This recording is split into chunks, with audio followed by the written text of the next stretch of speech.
Good evening, everyone. Welcome to the beautiful Circuit Ricardo Tormo in Valencia, Spain for the Octane Online Racing Simrigs Sprint Series for round 7. My name is Alexis Bowen, and joining me tonight, as always, is JP Sneakers. How are you, Peach?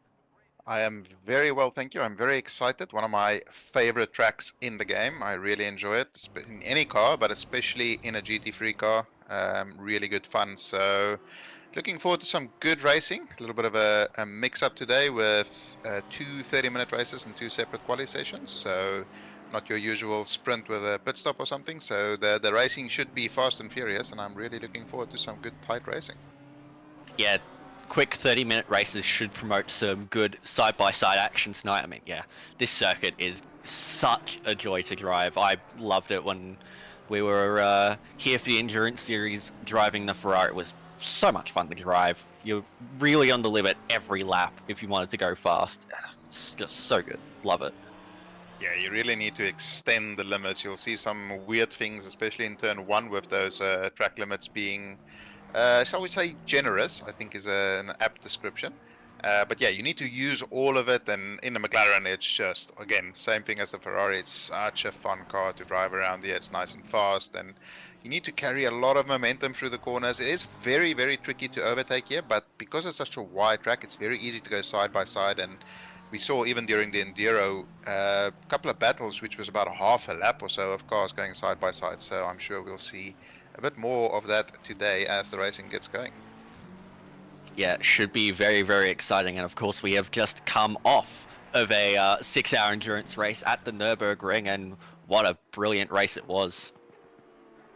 Yeah, it was great fun. A couple of oopsies for some of the front runners towards the first lap, and a couple of fighting or teams fighting back through the field, and great battle for the lead for a couple of hours at least before it sort of started splitting up a little bit. And yeah, it was great fun, and looking forward to the next one, which is going to be in November at probably the only track which is an equivalent to this one in terms of sort of feeling, which is Misano. I love Mizzano as well, but I can't race it, unfortunately. Got too much going on. But I'm just noticing, Arno Loz seems to have made a car change. He was in the BMW, is now swapped over to a beautiful looking Mercedes, if you ask me. That is a beautiful livery. I love I'm guessing it's teeth on the front there. It's an interesting choice switching to the AMG. It's a very, very strong car, but by all accounts, it's a very, very tricky car to get speed out of. So it'll be interesting to see how he goes. He's been very, very strong this season, especially given he's running in the silver class as well. Really punching it up with the pros at the front. So going to be interesting to see how that car performs in the last couple of rounds. I mean, we have Valencia this week. Next week we have Bathurst, and then we have Monza and Spa, if I'm not mistaken. So not all the best tracks for the Merc. It's very fast overall, but yeah, tricky to get the speed out of. But speaking of speed, we see Bruno Gala there setting a banker of a 30.6 to slot into provisional pole. It's a very solid time there by Gallo so far. Miro's just behind there by about 800ths of a second, so it's all very, very tight at the top. And getting into this midfield as well, Piper Payne and Loz Orton about a tenth of each other. And Holmes faster than Cook by about 5 thousandths. Lucas Burrs in the Nissan goes fastest now. Wow, that's okay. That's certainly interesting seeing that Nissan go so fast. Yeah, to be fair, those times aren't particularly pacey at the moment, especially given the track conditions. I'm sure we'll see maybe high 29s, if not high 29s, very, very low 30s. So I think those times will come down quite a lot, and interested to see how much lower Burrs can get it. He does some magical things in that GTR, but I just did see George Cook in the practice session. He did a 30.3, so he still has quite a lot of time to find in his lap, and these conditions seem to be suited to some very, very fast times. And with 8 minutes remaining, or 7.5 minutes, I'm sure we'll see those times at the top tumble down pretty quickly. Yeah, it's uncharacteristically cool for Spain. track temperature of 22 degrees, ambient of just 19 degrees. So very, very cool as Arno Lowe's crosses the line again and jumps it up to P5. That's much more like it from the Mercedes driver. 5/10 off of Burrs out front as McDonald now sneaks his way up in the P3.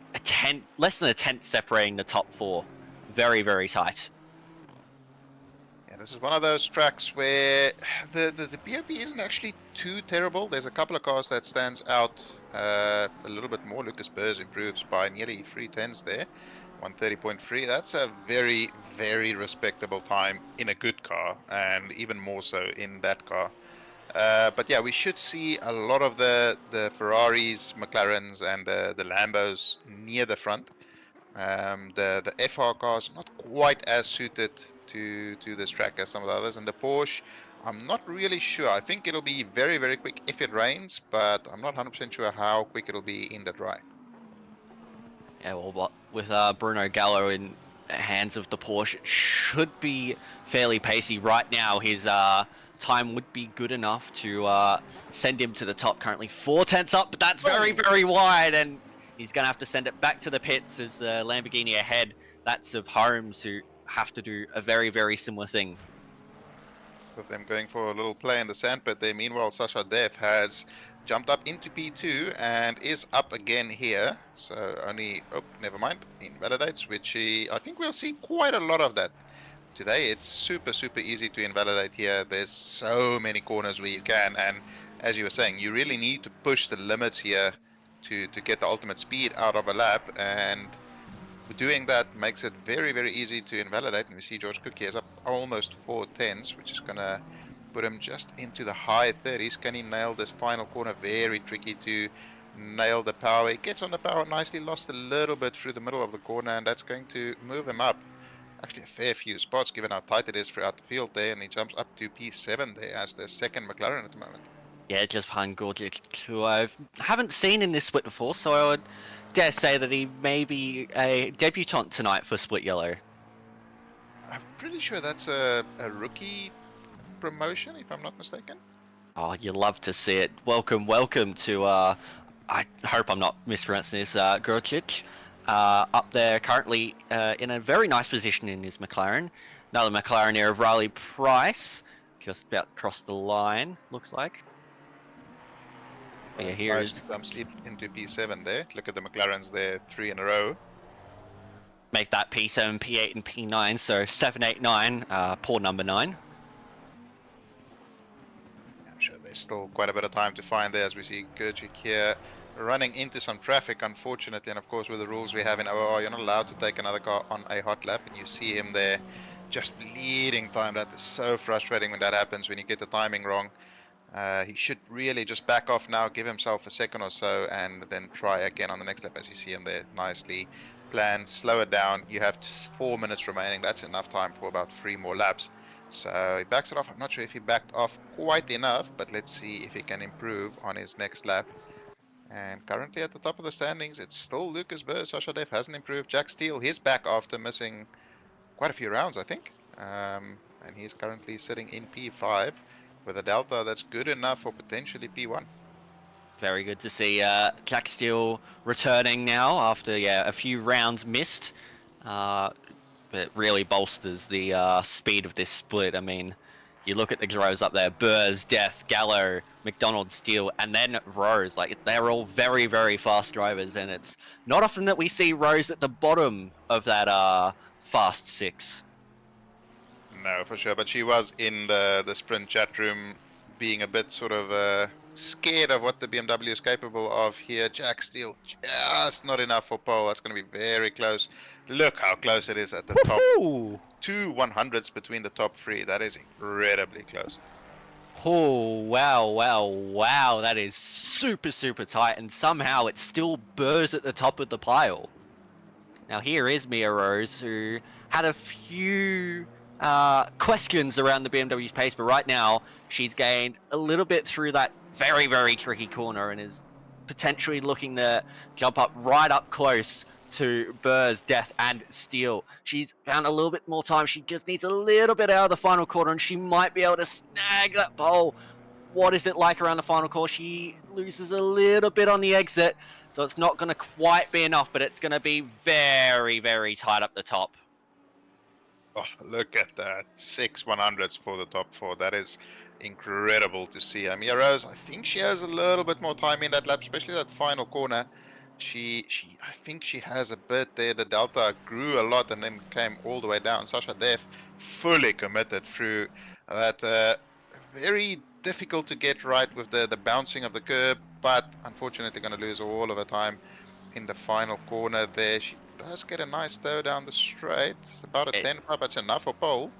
But yeah, unfortunately, behind that slower car, won't be able to improve on this next lap and won't have enough time for another lap after that either.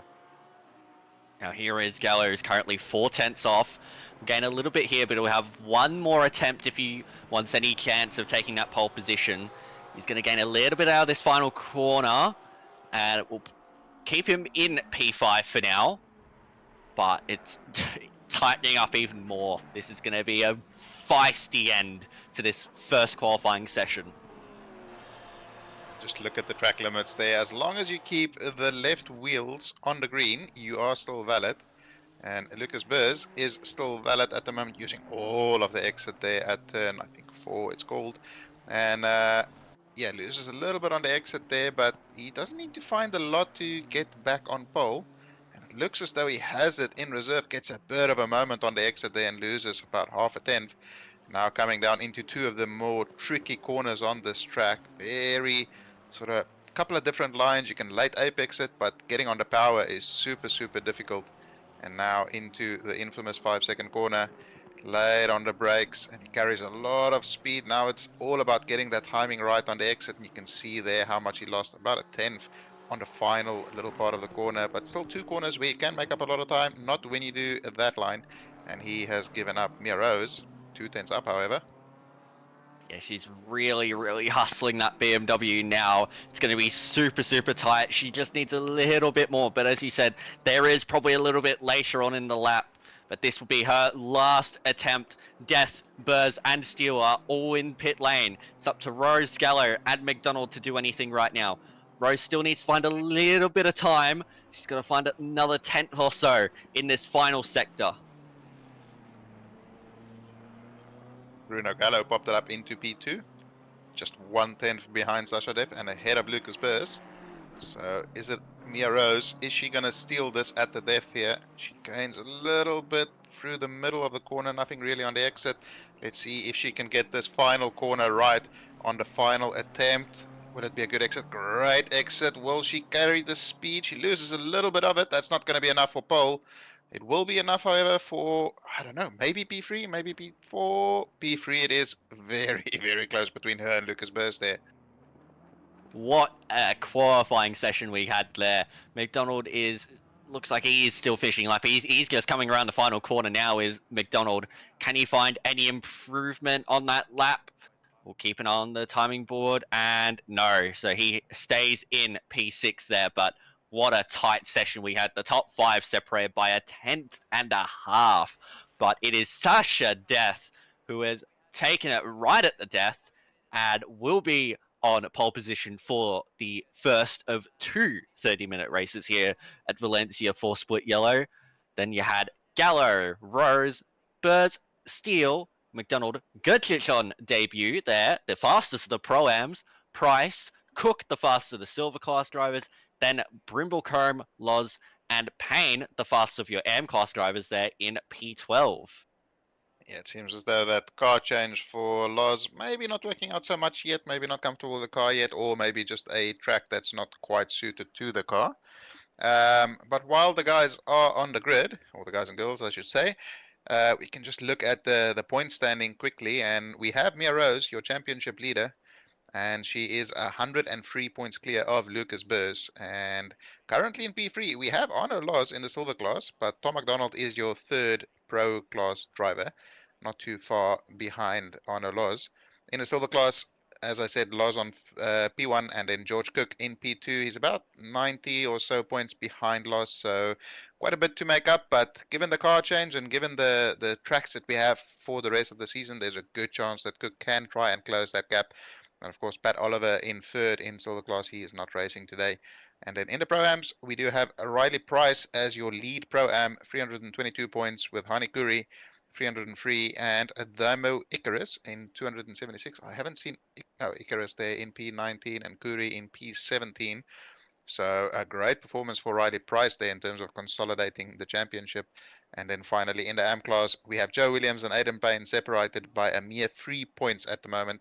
Aidan Payne with a beautiful qualifying in P12 and Joe Williams in P16. And finally, John Stockton in P3 in class. So still a lot to play for in a couple of the classes. The pro class is a little bit more settled, but 100 points, 4 rounds to go, 150 points for a win, of course, 75 points for a win here. So there's still a lot that can change throughout the rest of the season. Oh yes, plenty that can change, of course. There's a few races tonight and then a few rounds to go after this. This is, of course, round 7. We have 10 rounds in this season. So still plenty that can play out yet, but we've got about 45 seconds before the drivers set off on their formation lap. Due to the race length, there are no mandatory pit stops. It will all have to be done out on track for these drivers tonight. Yeah, going to be very interesting. As we said, super tricky to overtake here. And I think there's a couple of cars that will be more effective at overtaking. And Mia Rose and Lucas Burrs, I think, are in those cars. They're a little bit stronger on the straight. It's not the longest straight, but with that sort of top speed advantage, we may see Sasha Def and Bruno Gallo get pressured if those guys can stick with them in the opening phase of this 30-minute race. It's going to be very interesting as the drivers now set off for their formation laps. Page, give us your predictions, mate. What have you got for this one? Well, given Dev's recent form, it's very, very hard to bet against her. But it's such a talented group of drivers right behind. At the moment, I just think it's not possible to look past Dev for the win. But I'm going to say Lucas Burrs is going to get P2 in this race. I'm going to suggest that Gallo gets the start and manages to hold on to it from Rose and Burrs. Ooh, okay, so they're dropping out of that top 3. That's controversial, but we'll see how that goes. It's one of those tracks where starting on the inside isn't necessarily a benefit just because of those sort of very generous track limits. The car on the outside can carry quite a lot of speed through turn 1. And then, of course, it's a very compressed field when you get to turn 2. So, yeah, it should be interesting to see how the start goes. We all know the Ferrari isn't the best launching car, and the Porsche does get out of corners and away from the line fairly quickly. So it should be very interesting at the start of this race. Very much so. I am very much looking forward to this, especially with how tight everyone seemed to be in qualifying, but they'll be going double file very, very shortly, and we'll be able to get this one underway. Do you want to take this one, Paige? Yeah, sure. I'll start us off with a curse. I'll start us off with a call. Sorry, I've got that wrong. No. The cursing's my job here. Okay, that's fine. I'll leave that for race 2 here in split yellow. But Sasha Def is leading us away with Bruno Gallo alongside her on the front row. Mia Rose and Lucas Burrs on the second row. Jack Steele, Tom McDonald in the Ferraris on the third row. And then Gerchik, Price, Cook and Brimblecombe rounding out your top 10. We are about to go racing for round 7 in the Octane Online Racing Simrigs Sprint Series. This is split yellow. We are about to go green anytime now. And it looks as though they've got a good launch. Gallo maybe a little bit faster off the line there, but I think Dev is in position to defend. Burrs and Rose already putting some pressure on. Rose slots in ahead of Burrs there. Gallo going very wide. A couple of other cars in the back going very wide, very, very wide. Slow going McLaren in the back there. Hopefully nothing too bad comes of that. Mia Rose gets the inside line on Bruno Gallo and is through. She is up into P2. Will Gallo be able to resend it into turn 3? Certainly does. Very late on the brakes. Gives her just enough room on the outside. Jack Steele with a bit of a moment in the back there. And Riley Price tries to attack. Bruno Gallo very slow coming there through turn 6. And he is under pressure from both Rose and Burrs at the moment. A little bit of contact there between Rose and Gallo. Gallo manages to save it, but Burrs is trying to make his way through. That may get a little look by the stewards. Riley Price with a great start. Gallo dropping all the way down to about P6 there. Burrs trying around the outside. There's not enough grip there to make the move. And Jack Steele manages to stay ahead of Riley Price now, and Gallo drops another position. Tom McDonald also dropped a couple of positions at the start there. Oh, and Bruno Gallo absolutely murders Jack Steele. That is very unfortunate there. Maybe a little bit of red mist from Gallo given the earlier bump there by Mia Rose. But anyway, we continue racing, and in all of this, Sasha Def has built a 1.2 second gap as we see a McLaren there spearing off to the right. That looked like George Cook. I'm not 100% sure. No, that was Riley Price. May have been Riley Price then, yeah. But yeah, interesting start there. Yes, certainly an interesting start. A bit of argy-bargy, but most of the drivers managed to get through. I did notice that Gercic has dropped down to P23, so the debutant tonight has unfortunately lost positions on the start after coming up from rookies, but we'll be able to hopefully fight back throughout this race and maybe get another chance next race. But it is still death out front then. Rose, Burrs, McDonald, Cook up to P5, Gallo down to P6, then Brimblecombe, Loz, Holmes, and Joe Williams with a belter of a start.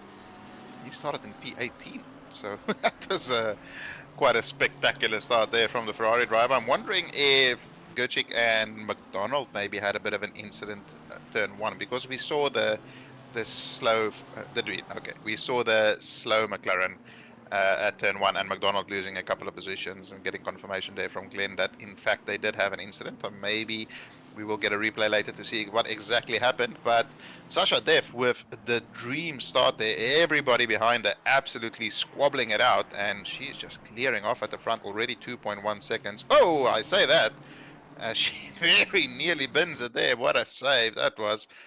She doesn't want to do that too many times. That could end your race very quickly. Flirting with death was Sasha Def there. Don't really want to be going out there too often. That is not a curse. She didn't crash. That was almost a curse. I'm not accepting that. Half a curse. Yeah. Mia Rose with a 31.1 fastest lap. I think we'll see those times come down a little bit, but she did close about half a second there on Def with that incident, so not quite out of it yet, but I just think Def will have the pace advantage in that car. Mia Rose can do some magical things in that BMW, but sometimes the car advantage does make a little bit of a difference.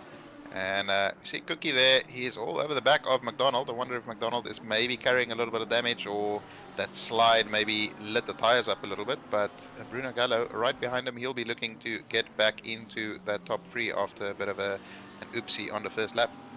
Yeah, well, there's a few question marks after that first lap, whether Rose, McDonald, Gallo, or the likes will get penalties for their little bits of contact there. So we'll have to see what happens, but still a lot to be decided, not only on track, but in the steward's room. Yeah, I think the Mia Rose Bruno Gallo one is, we'll have to see a replay, but I think the Gallo on Jack Steele is pretty much a slam dunk one, given the severity of the incident. But we'll see. That is the steward's job. Luckily, that is not my job. I do not want to face that type of pressure. But he's still in it. He's still very close to Cook. Cook with a good run out of the final corner there, still piling the pressure on top of Tom McDonald, as we get a replay here of Gercic at the start. So a little bit slow at the getaway. Maybe that first time in sprints, a little bit nervous at the start. Tries a little bit of a touch. Oh no, it wasn't with McDonald. It was with Cook on the inside, I think there. Tiniest of touches, and just a big reaction from the car there, given the physics. Yeah, it didn't seem like there was a lot that Gercic could do. It was sort of stuck in the middle there, so that one goes down as a racing incident in my books. But look at Cook right now, really piling the pressure onto McDonald there. There's a lot of pace in that McLaren. Yeah, Cook is looking very, very racy here, and McDonald's not an easy character to overtake, so Cookie will have to set it up nicely. But as you said, the car looks nice and fast, and Cook is getting more and more experienced. He's he's developed a lot throughout the season. Really started sort of mid to high teens earlier in the season, and really fought his way forward and gotten a couple of very close to the podiums and top five. So he's improving a lot. His racecraft improving, and general pace looking better. And Tom McDonald's another driver who has improved a lot. But now these two are battling it out on track for that P4 position. Tom Oh, McDonald, that's not the best wide. line. That was Look at that. very wide there from McDonald, and now that's going to line up Cook as McDonald goes for the defense. That was so close between contact. Wow, that was so tight. Now, can Cook send it around the outside, or will McDonald have the line? Yeah, McDonald just has the line, but Cook's going to have the exit. Can he try and do anything on the inside? No, McDonald with stout defense. That is so tight between those two, but equally great racing. Now, Bruno Gallo is into the equation. Yeah, Bruno Gallo rubbing his hands together. He's just wanting to grab an opportunity here once it arises, if these two happen to come together. But yeah, McDonald with a very small mistake there in the final corner. Cookie trying to benefit from it, and then some aggressive defense by McDonald. He's not going to give it up easily. But Cookie knows there is a potential there if he can set that move up again. Maybe react a little bit earlier, move out of the slipstream a bit earlier, and try and get alongside. Although I do think the Ferrari is maybe a little bit quicker than the McLaren on the straight. I'm not 100% sure on that. And that's again a little bit wide, but he will get a better exit now because of that line. As we see Grant Liu there getting our first penalty with a 15-second penalty for an infringement on lap 1. That's a better line for Cookie. McDonald is a little bit flustered, it seems, making a couple of small mistakes, allowing Cookie to get very close to the back of him there. Now let's see this final corner. Will he get it right this time? It's a better line. Oh, and Cook with a big moment. That's going to allow Bruno Gallo potentially an opportunity, but he's not quite close enough to benefit from that. Yeah, no, McDonald just looks like he's going a little deep into a few corners, but Cook equally is now starting to make just a few little errors, so this is going to be very tight through to the end of this race. We've got 22 minutes to go, and you do have to be careful of those track limits. It's super easy to get warnings around here. It's super easy to get drive-throughs for those track limits. I remember in a practice race I got 3 on my first lap, so it is very easy to get them, and especially when you're pushing this close to somebody and you're sort of just going a little bit wide, like even there, that's very easy to get a warning there. And Cookie, as you said, under pressure from Gallo as well, making a couple of mistakes as well. All 3 of these drivers making small errors, and that's allowing this battle to continue raging on. Honor Loz at the back there, he started in about P11 I think, and up to P7 with Josh Holmes just behind him as well. So these guys can't afford to battle too much, as it will allow those 2 drivers behind to catch up to this battle as well. Yeah, really Cook, all he needs to do here is just fill McDonald's mirrors up with his McLaren and just try and pressure any form of mistake out of McDonald as possible. But he does have to be careful when he's doing that, because Gallo's right there, but he's much closer to this occasion. He's going to position the car on the outside, try and get the better run, but he's run wide as a result, so won't be able to get anything from there, and that's going to be a potential track limits warning there as well. Yeah, Cookie is really, he's pushing. He's certainly not letting McDonald rest easy, but McDonald placing the car well so far, and as you said, Cookie running a little bit wide there in the final corner. And is he close enough this time into turn 2 to maybe try a lunge? Not quite close enough. And it looks as though Josh Holmes maybe made a bit of a mistake there, dropped way off the back of Loz. Or Loz just had an absolute belter of a lap. But yeah, we'll see. This battle continues to rage on.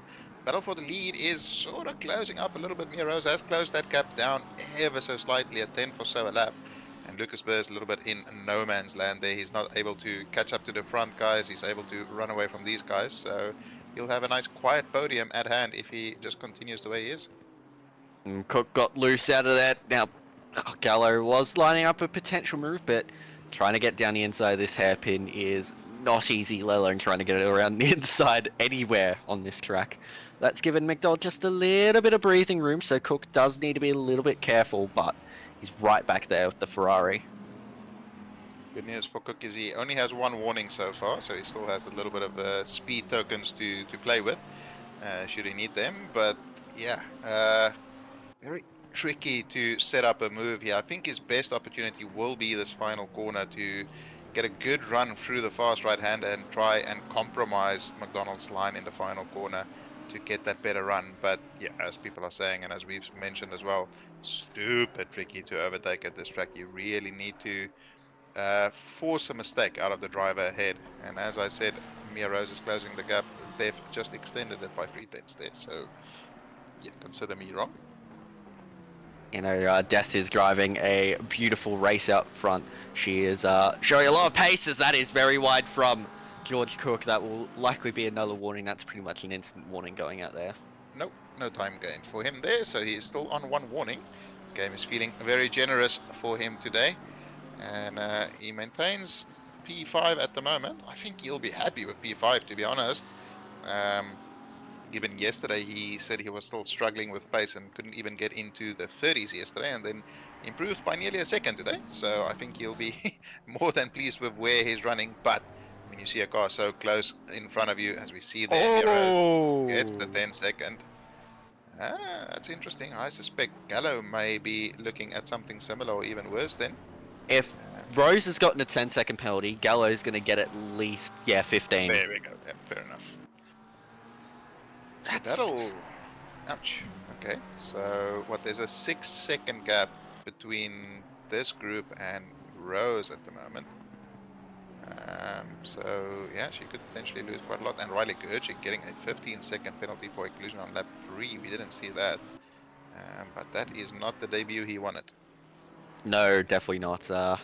He'll gain the experience out of this one, but yeah, definitely not the most ideal way to start off your Sprint Series campaign.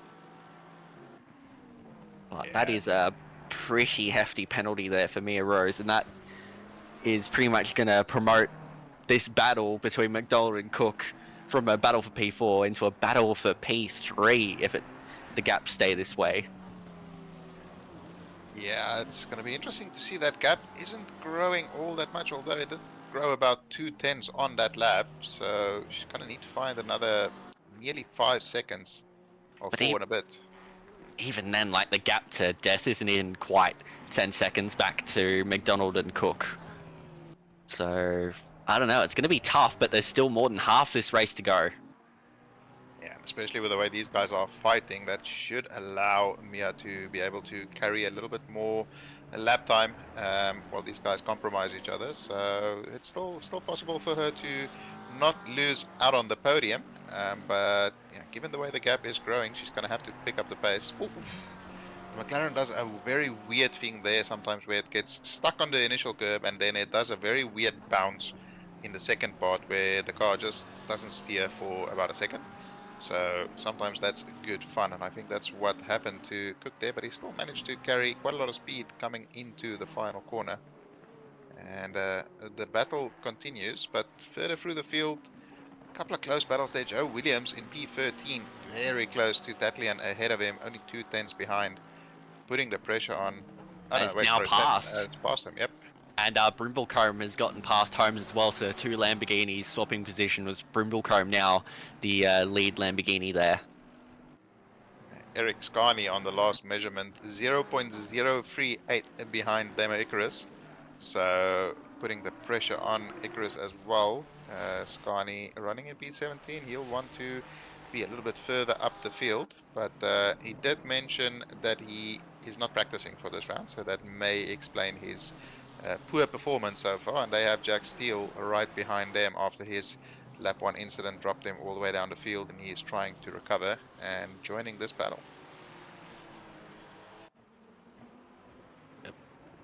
Yeah, Scarney looking tight.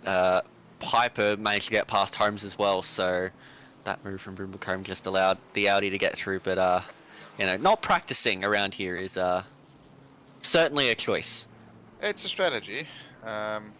Not the ideal strategy, but a strategy nonetheless.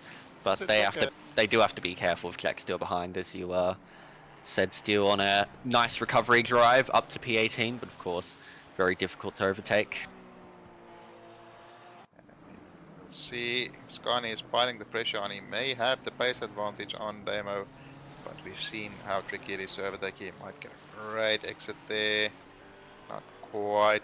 enough. I don't think he's going to be able to pull alongside, and he shows the nose. Damo not reacting to that. I think he knows his exit was good enough to be able to defend. But very easy to just compromise your line a little bit through turn 1 and then be in danger for turn 2, as we see Jack Steele there move out just to let Scarney know that he is still there and he wants to find a way through. So Scarney needs to keep his wits about him. Yeah, he's gonna have one eye looking forward, one eye looking back at the moment. But Damo Icarus is holding on nicely at the moment. The 222 car, and Scarney equally holding on nicely against the pressure of Jack Steele. Yeah, this is Steele's where getting a lot closer now, but won't be able to shape up a move into the hairpin. Oh, he has a look! that's part of the problem with these two corners is there's a couple of different lines that you can take through them, and the sort of optimal line, especially in this corner here, is, as you see there, quite a wide sort of entry, and then you late apex it, and that invites cars to sort of take a little dive up the inside potentially, and sometimes that ends in tears. But yeah, Ooh, that was a good run there from Steele, though.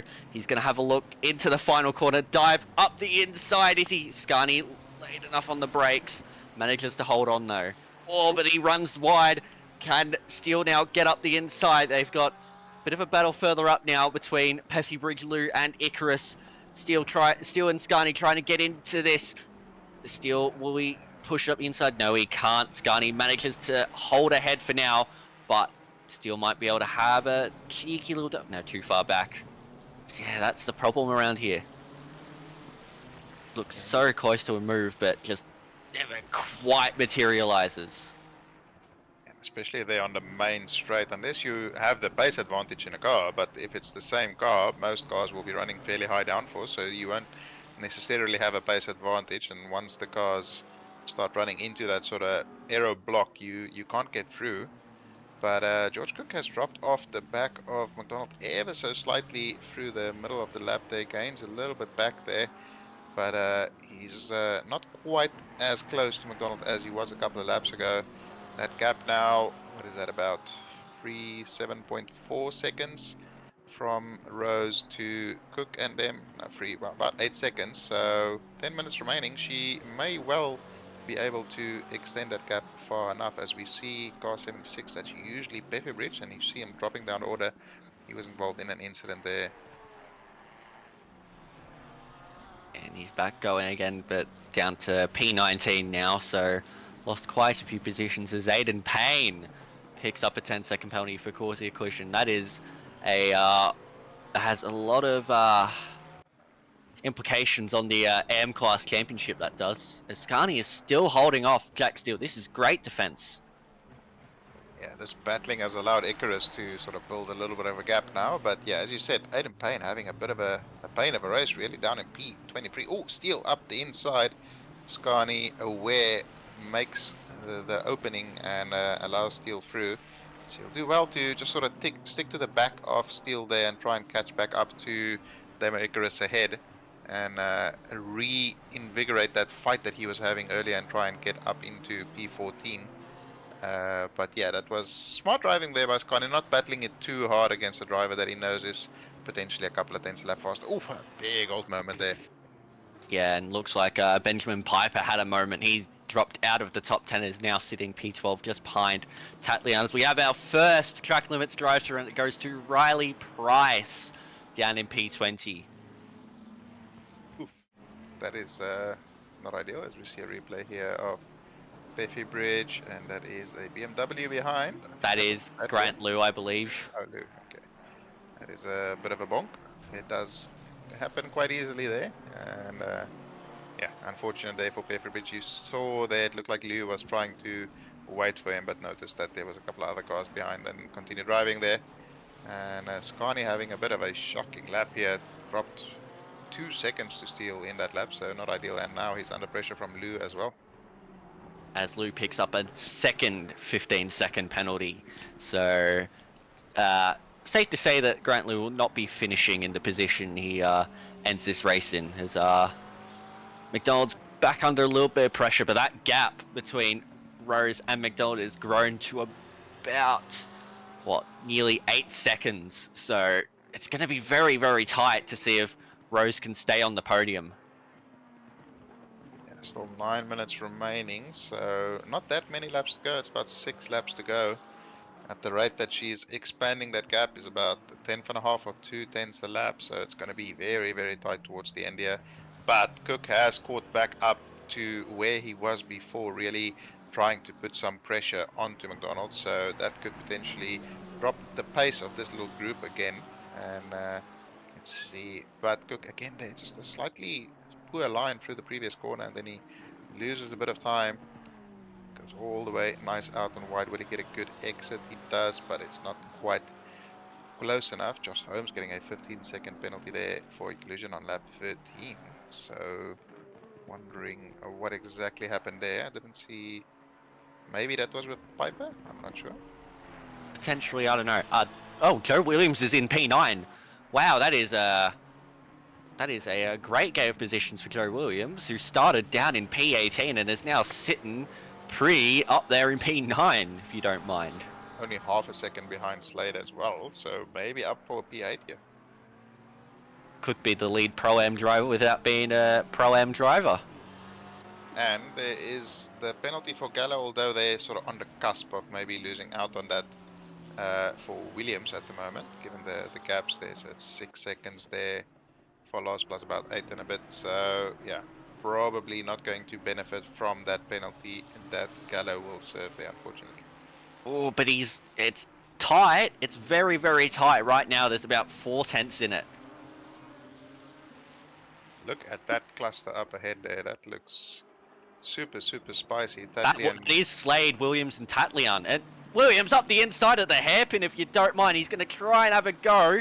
This is going to be very tight between these two. Through here, that's super, super tricky to follow along here. And he has to go very, very wide. And he's gone. Is he gone? Oh, no. Oh, careful on the rejoin. Oh, that is so unfortunate for Joe Williams there. I blame you for that, because you pointed out how well he was doing. But yeah, very unfortunate. They're so tricky to be on the outside there, and you can see he just broke on the curbs, or braked on the curbs, and that sent the rear around and wasn't able to catch it in time. Yep, it's one of those things that can happen when you're looking at that such a good result. But now here is Tatlian here going up the inside, maybe of turn 2. No. Slade is holding on with all of his might right now. Yeah, this is the battle for the Pro-Am win as well, so these guys won't want to get any position loss at the moment, but they do have Benjamin Piper and Holmes not too far behind them. Also, I think Piper wants to get back through, and he's going to be looking for any form of an opportunity while these guys battle it out. But Slade and never mind. There's Icarus. So he's gone around and will have to wait patiently for his rejoin moment, and chooses it very well, I'd say. Yeah, always frustrating when you have a little bit of a moment and you just have to sit there and watch the cars fly by and you're not allowed to do anything. Oh, be careful, we just saw.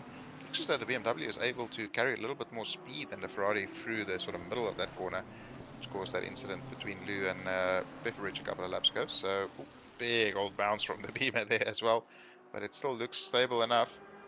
Let's see how they can come through this final corner. Closes up again. Bit of a wiggle there from Slade. Is that going to allow Tatlian an opportunity? Gets a better run. The BMW has the legs on the Ferrari. Slade, interestingly, deciding not to defend this. Is Tatlian alongside enough? Yeah, he's almost past by the time. Oh, he's deep on the brakes. Will he pull it up? Slade with a little switcheroo is back up the inside. Who's going to be braver on the brakes? Slade a little bit early on the brakes there.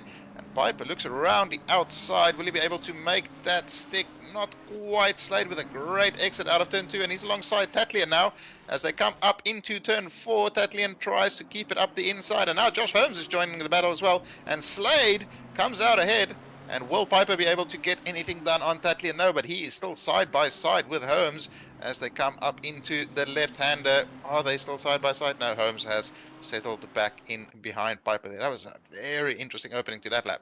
That was some stunning racing and some brilliant race smarts there from Aaron Slade. He knew that Tatlian was going to go deep and just held back and just went for the exits and has managed to defend his position brilliantly as a result. That was stunning stuff. So yeah, look now on board with Jack Steele. Oh dear, this is what happened to Icarus, isn't it? It is. Oh no. Oh. Okay, well, Yeah, turns out that speeding bullet has turned into a bit of a attacking bullet. Is now Tatlian up the inside. Who's gonna get? Yeah, Holmes has gotten Piper there as well. Now, can Slade get enough of a run? Piper is certainly going for a run on Holmes and has a lot of straight line speed compared to the Lamborghini. He's going to have the inside line into turn one. Goes very, very deep. Can Holmes get the exit? Yeah, that's very, very wide from Piper. Holmes back up the inside of turn two. This racing has really kicked off now. Holmes manages... Slade has a drive-through. Oh, no. Slade got a drive-through for track limits. That is so unfortunate. Sobbing.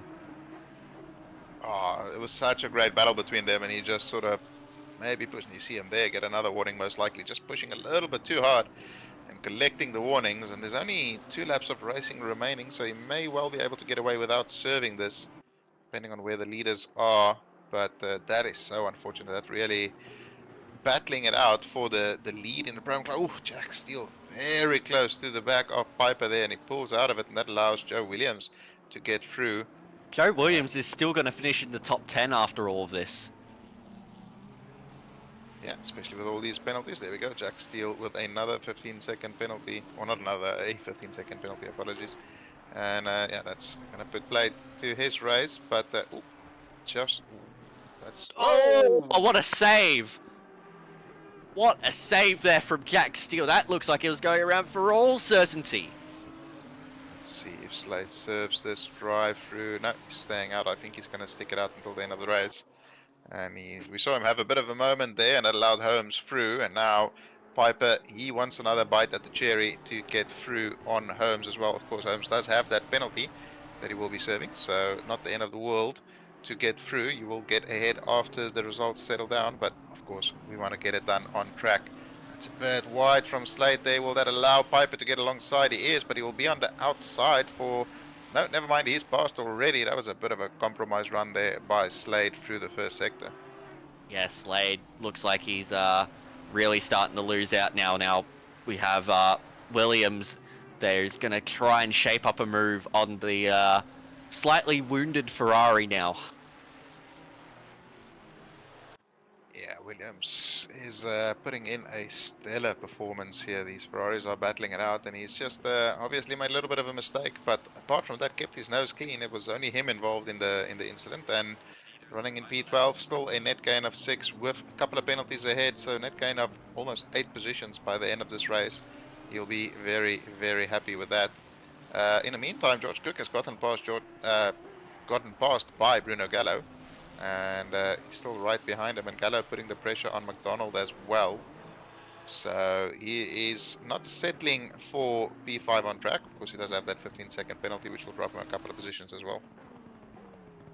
Yeah, and just having to defend there from Cook a little bit as Stockton's got to drive through for an unsafe rejoin. So there's a big gain here coming up for Joe Williams, but we are presumably on the last lap with Sashadev going through the second sector now. This has been a dominant display from her tonight, and she is going to be trying to go for the clean sweep, coming up with another qualifying and race on the way. Mia Rose looks like she will be holding on to P3 as McDonald's just a bit too far back, but Burrs with a brilliant, consistent display will take home P2 and will gain points on his championship rival. Great performance here by Def. Never really looked under pressure after that clean start from her. And Mia Rose tried her best, but just couldn't close the gap. And then, of course, got that penalty for the incident with Bruno Gallo on lap 1. As Sasha Dev crosses the line to win race 1 here. Mia Rose not too far behind. Lucas Burrs in the underground GTR crosses the line in P3 on track. Will get P2. Tom McDonald with a defensive masterclass here. He was under pressure for the whole race from 2 different drivers. Managed to keep it ahead. Bruno Gallo got ahead of Cook by the end there. Arno Loz had a very nice, quiet, boring race, but he finishes in P7. He will appreciate that. Nick Tatlian here in P8 with Josh Holmes behind him, crossing the line in P9 with a 15-second penalty, dropping him down the field a little bit. Benjamin Piper up into P10, and Aaron Slade with that drive-through, which is going to give him a 30-second penalty. We see Jack Steele there hit another wall, this time on purpose, and Eric Scarney crosses the line in P14, and Hani Kuri in P15. Well, that race was certainly a slow burn to start with, but it really, really picked up. There was some brilliant racing in that midfield with about 5 to 10 minutes to go. It was exciting stuff. We still have another 30 minutes of racing to go with the qualifying in between, so hopefully these drivers can put on another fantastic display as the final few drivers cross the line now. Just waiting on Chris Willis, who will be the last to cross the line there in P25. Yeah, I don't think this is a track where the Aston is going to excel. It's not really No. suited to its capabilities, but yeah, of course we do have another 12-minute qualifying session here. Quite the race there, and I'm suspecting we may see something similar come the second race. I'm hoping qualifying will be as close as it was, maybe a little bit more mixed up. Mia Rose is out on track immediately, right at the front of the field. That's exactly where you want to be. Give yourself as many clean laps as possible before you run into traffic. Yeah, it's not a bad strategy there from Mia Rose. Course track position is so crucial around here. You can see it's not a massive field, so the traffic should be out of the way. But yeah, let's see. It was a very, very tight Q1, I can call it. What are your predictions for Q2 here, Alexis? I think now that Mia Rose has gotten into her element, she might be able to snag a pole position here, but I reckon it's going to be very, very tight between that top 6 once again, with Rose just edging out Death, I feel. It's a fair prediction, but I'm gonna still give it to Dev. She's just looked very strong, even in the Motorsport Australia Cup, the Sim Magic Motorsport Australia Cup. Won the first 2 rounds of the Pro-Am Championship as well. So pretty solid run of form from her so far, and I just don't see Mia having the pace to get ahead of her in quali. So I'm going to give it to Dev with Mia in P2, and I'm going to say Tom McDonald is going to put it in P3. Tom McDonald in P3. I like what you're saying there, Peach. I like that. I like that a lot. McDonald is a fair shout. McDonald is a fair shout. Now that I've said it, that won't happen. But it would. He's really shown some incredible pace throughout the season, so definitely not outside the realms of possibility. But Yes, yeah. well, I believe with that result, McDonald would have most likely moved up into P3 in the standings ahead of Arno Loz. So, Yes, that should certainly happen. so yeah, it's been a nice season so far from the Ferrari driver as we look on at Mia Rose, who is performing her first of many hot laps in this qualifying. Look at how much clean tracks she has ahead of her. So hopefully, if nobody comes out of pits directly ahead of her, she has 5 or 6 laps without any traffic to just bang in those fast laps. And I think the cars behind her, Bruno Gallo, is not too far behind us, so he has essentially clean air. He won't be catching up to Mia too quickly. And then they have Arno Loz, who invalidated just behind them. But Mia Rose about to cross the line for the first flying lap of this session. I'm going to say it's going to be a 30.6. 30.5. 30.8. I'm closer, so Bruno Gallo with a 30.6 there, and right behind him is Arno Loz on track, who is of course invalid on this lap, so that lap won't count. And here comes Tom McDonald. What does Tom McDonald do? Can't see that on the leaderboard at the moment. 130.8. Yeah, just 130.79 actually. Okay, I was rounding up. Apologies. But yeah, still 8.5 minutes remaining here, so things will most likely improve as Sasha Dev pops it up into P2 there as well with another 130.6. Lucas Burrs with a 30.7 there, so it is looking tight as all hell again, and I am very excited to see how this plays out. You love to see it, and look at the pace that Mia Rose has right now, up nearly 4/10 of a second. Now, this is a flyer of a lap so far. So of course, the pole time in Q1 was what, a 30.1 or 2, I think. I think it was a 30.2 from memory.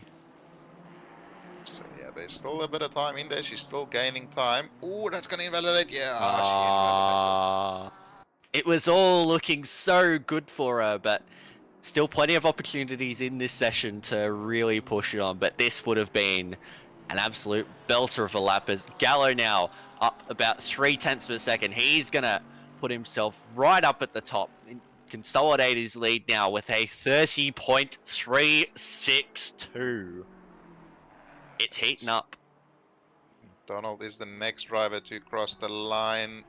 Doesn't improve. Sasha Dev, however, is very, very much improving. This is going to be fairly close to a 0.1. It is going to be a 0.1, a 0.18. 0.182.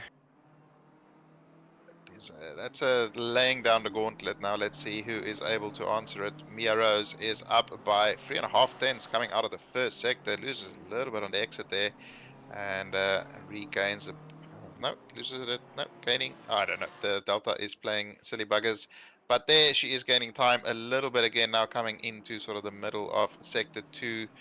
And will she be able to gain another 2 tenths in the final sector of this lap? Because that is what she needs if she wants pole position here. The question right now is she gaining or is she losing? The answer to that question is yes. I agree. I concur. But up half a second, sorry, right now. Can she keep it in line? Yes, she can. It's going to be super, super tight. She can find a little bit in that final corner. She might just be able to edge on top. What's the line through here? It's looking good. Might not quite be enough. But it's going to put her expectedly up into P2. Yes, it does. Yeah. Just under a tenth off of death time. Jack Steele, in the meantime, also popped it there into provisional P2 and then got knocked down to P3 as well. He is another driver. Whoa, that's not the line. That's... Yeah, he invalidated. Yeah, Just no, that was definitely invalid. As he was aiming towards a wall there, but it's really tightening up. I think my prediction of McDonald maybe a little bit off base so far on a loss here in P8. George Cook not quite putting in the performance he was able to do in the first qualifying, but Joe Williams all the way up into P10, absolutely flying, just smashing the rest of the AMs so far in this round. Joe has absolutely set in to this round. It was Aiden Payne who started off with the brilliant pace, and he's got the pace, but he hasn't been able to use anything with it so far with the invalidations. But Joe Williams up there in P10 is doing a fantastic job. See Hani Kuri there. It looks like a fairly tight battle for P2 in the Pro-Am qualifying, but Riley Price is a couple of tenths ahead. Actually not that far ahead. It's still tight for Pro-Am pole as well. And Williams here is up ever so slightly, but not by much. Loses some of it there. This is such a tricky sector to gain a bit of time, and the Delta always sort of gains and drops. You're not 100% sure if you're always improving, but he did gain quite a bit there. He's up by about a tenth, which will move him up only one position, but yeah, still a couple of corners to go in this lap. Anyway, qualifying in P10 as an AM driver is no mean feat at all. Yeah, no, he's doing a great job, and he's got pace there that he can extract out of the lap. So he could find himself well within the top 10 by the end of this session, but still other drivers that are yet to improve, of course. Currently, Williams and Lou have the exact same time. that literally never happens, as JC will tell you. And he gains a bunch of time through the middle of the final corner then loses a little bit on the exit. He will improve, but I don't think it's going to be enough to change anything in terms of his overall position. It looks as though Tom McDonald there, not sure exactly what was going on there, because that's right at the beginning of a lap, so wouldn't have been invalidated by then. Oh, carries a lot of speed into turn one, but doesn't carry all of it out of the exit there and loses anything that was gained. And yeah, up in that, so Lucas Burrs not really able to do anything. Sasha Depp, sorry, Joe. Sasha's has invalidated on this occasion, but will go again for, will be 2 more laps. I'm wondering if McDonald on that previous lap invalidated at the final corner and then got his next lap invalidated as well. Ooh, that would be, I hate it when that happens. Yeah, it's it happened to me at when was it? I think it was Suzuka actually. My final lap I couldn't do because I invalidated at the chicane, so I obviously gained a bunch of time from that. But yeah, Sasha Def here not able to gain anything yet. The delta is sort of green, gray, a little bit of red, green, gray. It's just mixing it up, and it just shows you how close she is to sort of her ultimate potential here. And not much to be gained, but there's certainly maybe another half a tenth or so in this lap for her. Certainly is, and Benjamin Piper's now gotten into this tight train, although currently it's a tight train of 4, followed by a tight train of 3, followed by a tight train of another 4 or 5 drivers. So, a few different carriages. This Spurs has invalidated again, so he will have to circulate again and try and improve. Tom McDonald, And has McDonald invalidated again. But he'll have just enough time to get across for 1 more lap. Galler is on a lap, but it's not good enough to improve at this stage, although he only needs a little bit to get ahead of Jack Steele, who will not be improving as he is parked up in pit lane. Gallo around the final corner. He has enough in hand at the moment. What's his exit like? It's looking okay. Oh, this is going to be very, very tight. I don't think it's going to quite be enough, but he's got 1 more lap to do it. No, it wasn't quite an improvement for him. Rose crosses the line. Nothing quite enough there. About 3/10 off of her best, but she's got 1 more lap to do it. The best first corner. She loses a little bit on the exit there. Can she regain some of it in turn 2? Yes and no. She loses most of it on the exit, but the delta is still grey. No, never mind. It's red now. It's just constantly changing as they go from turn to turn here. There she gains a little bit again. She needs to find only 1/10. That is the blink of an eye, and currently just not able to locate it on this circuit. Okay, so having confirmation from Rally during chat that his last name is pronounced Grigic. Grigic, okay. That's oh, Sasha Def is up here. That's not ideal for Mia Rose. She's wanting to improve. Sasha Def loses a little bit there through the fast right-hander, and a lot of it on the exit again.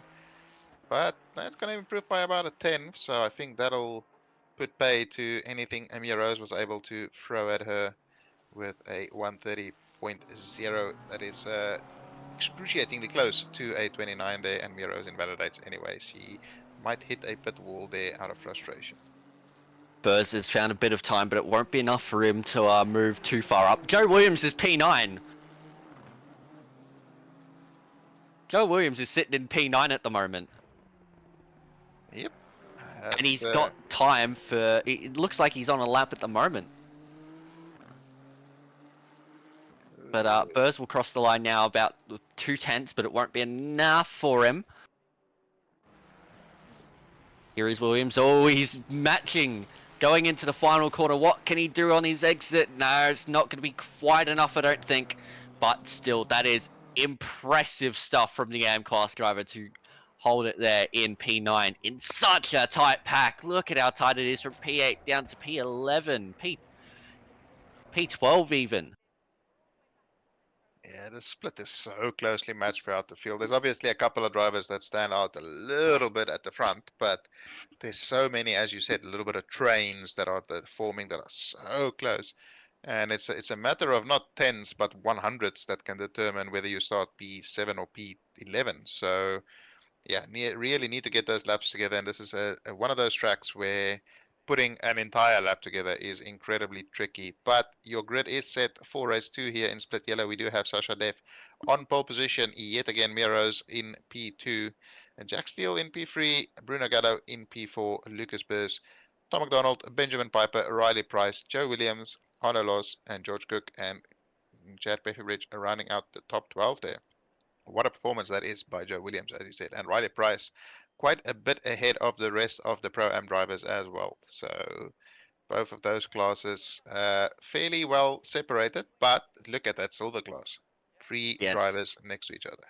I believe there was under a tenth separating Price in P8 and Pesci, Bridge, and Lou that in P12, P13. So it was all very, very tight. But yeah, Death coming out on top once again. This time, Mia Rose is on that front row. So this could be very, very interesting going into turn 1. I am hoping I don't curse any of these drivers. No, you're not. Yeah, it'll be very, very interesting. I mean, the BMW launches better than the Ferrari. So if Mia can get ahead at the start of this race, I think Sasha will have an absolute nightmare of a time trying to get through on that BMW, which we know has a bit of a superior top speed. So that should make for a fascinating race. Hopefully, a couple of the drivers who got involved in incidents in the earlier race can get a clean start this time around. That's a beautiful Golf livery there on that McLaren. But yeah, let's hope it is a clean start this time around. You are commentating it, so I'm sure there will be no cursing going on and everybody will get away nice and cleanly. Yes, I'm sure it will be a clean start with absolutely no dramas whatsoever. Not sure what happened to Grickage there in the qualifying, but after P7 in Q1 all the way down in, what's that, about P25? So I'm not sure if not able to qualify or... May have just had a few troubles there. But it's all learning curve here tonight for Griggett, who starts there, yeah, in P24. So a bit further down, but can hopefully find some pace to send himself further up the field. But we get this formation lap underway. It will be Death leading the way from Rose, and Steele then everyone else behind, including Gallo, Burrs, McDonald, Piper, Price, Williams, Loz, and then Cook, Pethybridge, Lou, Holmes, Curry, Brimblecombe, Icarus, Payne, Tatlian, Slade, Scarney, Stockton, Kranich.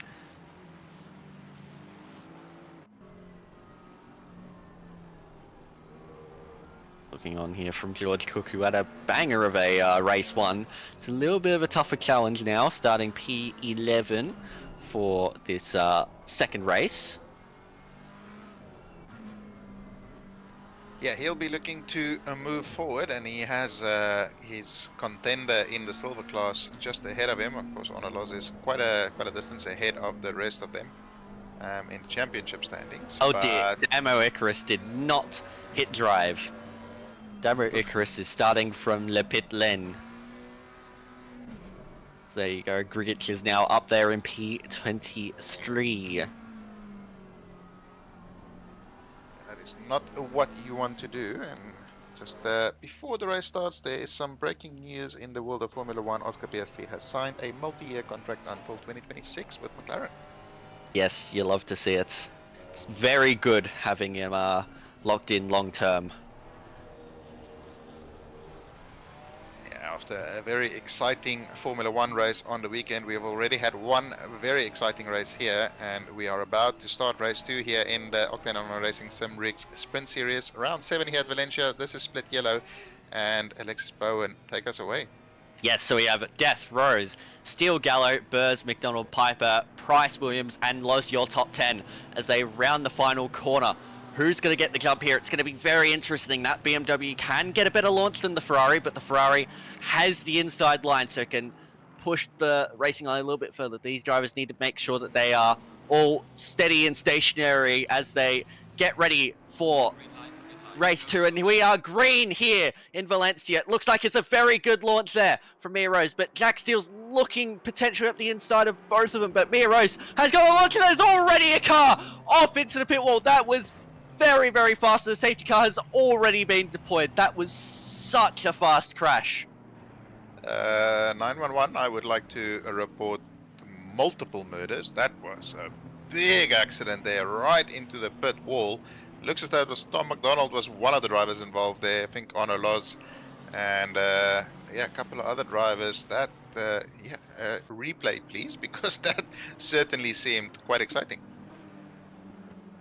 That was the one who aimed for the wall. That was massive accident there. Well, thankfully, of course, this is a virtual race. But even then, a lot of these drivers running direct drive wheels, so we hope that everyone was able to get out of that unscathed. But either way, that was massive going into turn 1. Outside of that, Mia Rose did get the jump on Sasha Dev there at the start. So Sasha Dev is going to have to try and find a way past a very wide, very pink BMW. So I think we might be in for 28 minutes, I think they should get going at the end of this lap, of very intense battling for the lead. And Bruno Gallo got ahead of Jack Steele at the start as well. Oh dear, Joe Williams was involved in that, as was McDonald. Oh dear. It was all looking so good for Joe Williams, and now he's dropped all the way down to the back of the field as Aiden Payne will now look to capitalise. So those two having contrasting races so far. Yeah, I think the one we saw popping into the wall was McDonald there. It'd be interesting to see who the other cars were, but safety car is coming in. We are about to go racing. It's single file, so it should be a bit cleaner this time around. Yes, it should hopefully be cleaner, as Mia Rose is going to wait until the very, very last moment, and she's gone. Mia Rose has gotten the jump, and now Death will be under pressure there a little bit by Bruno Gallo, who's having a look into turn 1. Will he dive it up the inside? No, he can't, but a few drivers behind looking at moves. As Mia Rose is, they're all very wide. That's all track limits there. The only one that didn't seem to track limits there was probably Lucas Burrs in all of that. But it is still Mia Rose who holds from Death after getting the jump on the start. Then Gallo, Steele, Burrs, Piper, Price, Cook, Lou, and Holmes currently your top 10. I think what we might see here is the fact that Steele, I think he has maybe the similar pace to Mia Rose, so we'll see less of an extension at the front here between the top 5, and it might be a little bit more of a battle pack through this race. Although Mia Rose is no slouch, obviously, I'm not taking in. Ooh, Steele! Finally, some Alexis noises. We had nothing the first race, and finally we got some there, courtesy of Jack Steele. There were certainly Alexis noises, just none that were audibly broadcast. But yeah. Tom McDonald has seemingly pulled it up and has given up as he's jumped in the chat quite angry, and I'd say rightfully so. That is so unfortunate there for you, T-Mac. You were having a good week so far, but unfortunately, yeah, just that incident on the start was a huge incident involving quite a few drivers, and unfortunately, Riley Price with a good run on Piper there. Sorry, what was that thing? Okay. Oh dear, that was super wide there by Sasha Death. Super wide. A replay anytime soon now, and here we go. This is on board with Joe Williams. Tom McDonald is the car we saw spearing into a wall. That's Riley Price on the inside here. George Cook just behind Riley Price with the lightest of touches on the back of Joe Williams. Joe Williams with not quite the lightest of touches on Tom McDonald, and Tom McDonald is now a Bushman painting on the pit wall at Valencia after a pretty spectacular contact head first into the wall. Here is the onboard from McDonald, and this is going to be a huge accident. Oh! Getting involved there with Arno Loz as well. And Gorilla Snapper saying, look at George Cook's start as well from the onboard. He must have had quite a sight. He was right behind that incident as it kicked off as well. But we are racing again. Sasha Def is very close to Mia Rose. Bruno Gallo is dropping off a little bit. Jack Steele sticking with him. And then it looks as though Riley Price has gotten past Piper on that previous lap, and he will try and catch back up to this top 5. But those are 5 very, very fast drivers. So that'll be a bit of a tricky endeavor for him to partake in.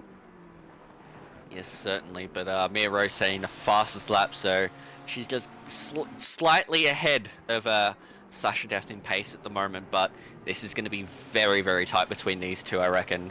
See if Steele and Burrs can get themselves involved. I think it's going to be a 2-horse race out front. Yeah, I think Gallo's best hope here is that Def can catch up properly with Mia Rose and start battling, so he can rejoin that battle pack there. But Aiden Payne there in P11, another AM driver, just putting in a stellar start to the race, obviously benefiting from a couple of drivers having some unfortunate starts. But it's good to see Tom McDonald back on track. It's so easy to just pack it in when the race starts like that, but you know, he's a lap down, but he's still gonna try and put in some quick laps and not quit the race. Still score points for finishing the race. Yeah, that's it. You just got to put in all that you can with the position that you're in. But looks like Death has just fallen off the back of Mia Rose a bit here as we look on now from George Cook. Oh, look at how close he is to this. Oh, my lord. Oh, Okay, Neo. I didn't know that. that is some avoidance there by George Cook. Hats off. Oh, my lord, Mia Rose. A 30.555, and we are in a race. That is a speedy lap time, and a little fun fact for you. 555 is how you say ha ha ha in Thai, because in the Thai language 5 is ha. So instead of lol, we say ha ha ha. So she did a 130 ha ha ha, which is a pretty impressive lap time given, as you said, it is a race pace. And yeah, I think my prediction of Sasha Dev just piling the pressure on may have been incorrect, but there's still 22 minutes remaining, so I don't think it's quite as simple as that at this stage. I'm sure Mia Rose will be laughing right now with the pace that she has out front, but George Cook has not let Piper go by any stretch of the imagination, is looking to get a move done on the RD driver. But of course they've got Riley Price just up ahead, who is doing nicely up there in P6 at the moment. Of course, George Cook, the lead silver driver at the moment, miles ahead of Eric Carney in P16, so that is a solid result for Cookie. With Arno Loz dropping out into P21 after that lap 1 incident, it's a very good result for Cookie. He's about 100 points behind Loz, and with the result he's getting here, that'll help him to sort of bridge that gap a little bit in the championship battle. Oh, it will help massively. It's going to really tighten up that silver class battle, especially given that he finished just ahead of Arno Loz on track before. So it's going to really tighten things up for the last few rounds of the season in the silver class battle. Equally so for the AM class battle. Yeah, looks like Cook got a nice run there, but can't quite get anything up the inside at turn 2. Of course, he was stuck behind McDonald in the last race before he could shape up a move. We'll see if he's able to finish the job off on Piper here. Yeah, it's going to be interesting. We saw Riley Price get past Benjamin Piper in a McLaren, so it's certainly capable of getting past the Audi. Cookie just needs to set it up. I remember John was driving the Audi before. He has now used his BOP tourist passport to travel all the way to the McLaren, but he was struggling with the Audi to just get it to settle down here. It's quite a lively tail end around here, so Piper doing very well to run where he is. Audi things. Yep, very much Audi things. As Eric Scarney now looking to shape up a move there on Tatlian. John Stockton here in P17 having a much better race than he did in race 1. He was nowhere to be seen in that race, and running in P17 here, so he'll be more than happy with the improvement since race 1. Oh, that There is we a go. belter of a lap from Sasha Depth. A 30.360. They're really pushing it out front. Oh, you love to see it when they're just going hammer and tong. That's the nice thing Oh, about these look at races. how close it is now. It's insane. These two are on another level tonight. This is going to be fantastic racing all the way to the end of this race. Yeah, look at the gap to Gallo there, 1.4 seconds already. He's still under all kinds of pressure from Jack Steele though, but these two are splitting off into a little duo at the front, and they will be battling out. There's still 20 minutes remaining, so it's going to be, as you said, hammer and tongs until the end of this race. But that's the cool thing about these shorter races, is it's such low fuel in the cars, and the lap times are just intense, and it's just a full out sprint and a battle all the way to the end of the race. And you can see these little packs developing. There's 2 of them here, there's 3 of them right behind that, and then there's another big group there of about 6 or 7 cars, no, 5 cars maybe involved in that Riley Price all the way down to Josh Holmes. Oh no, Ooh, Lars with Arnold. okay. Black and white flag, so not often we see that get thrown out in a OOR, but of course you are being a bit naughty if you receive it, but not naughty enough to receive a penalty just yet. But if he continues weaving, he will receive a penalty. But look at how close Sasha Death is to Mia Rose. 0.2 of a second separated them on the last lap. Oh dear. That was a little wide though, just maybe got a little too close into turn 1. Def has been off a couple of times in turn 1, so needs to be very careful of those drive-throughs. But I was going to say there with Arno Laws not getting a penalty, sometimes the disappointed nature of the race director's voice is more than enough penalty to sort of punish you Yes. for being a naughty boy. Yes, it's more of a please stop weaving, just stop weaving. It can be a very dehumanizing experience, but it's an experience you have to go through if you're being naughty like Arno Loz is right now, of course. Down there in P21, not having the greatest of races after that incident at turn 1, major incident at turn 1 really, but he's trying to get what he can out of it. Yeah, still sticking with it, still gaining a couple of positions. I mean, he would be carrying a fair chunk of damage as well.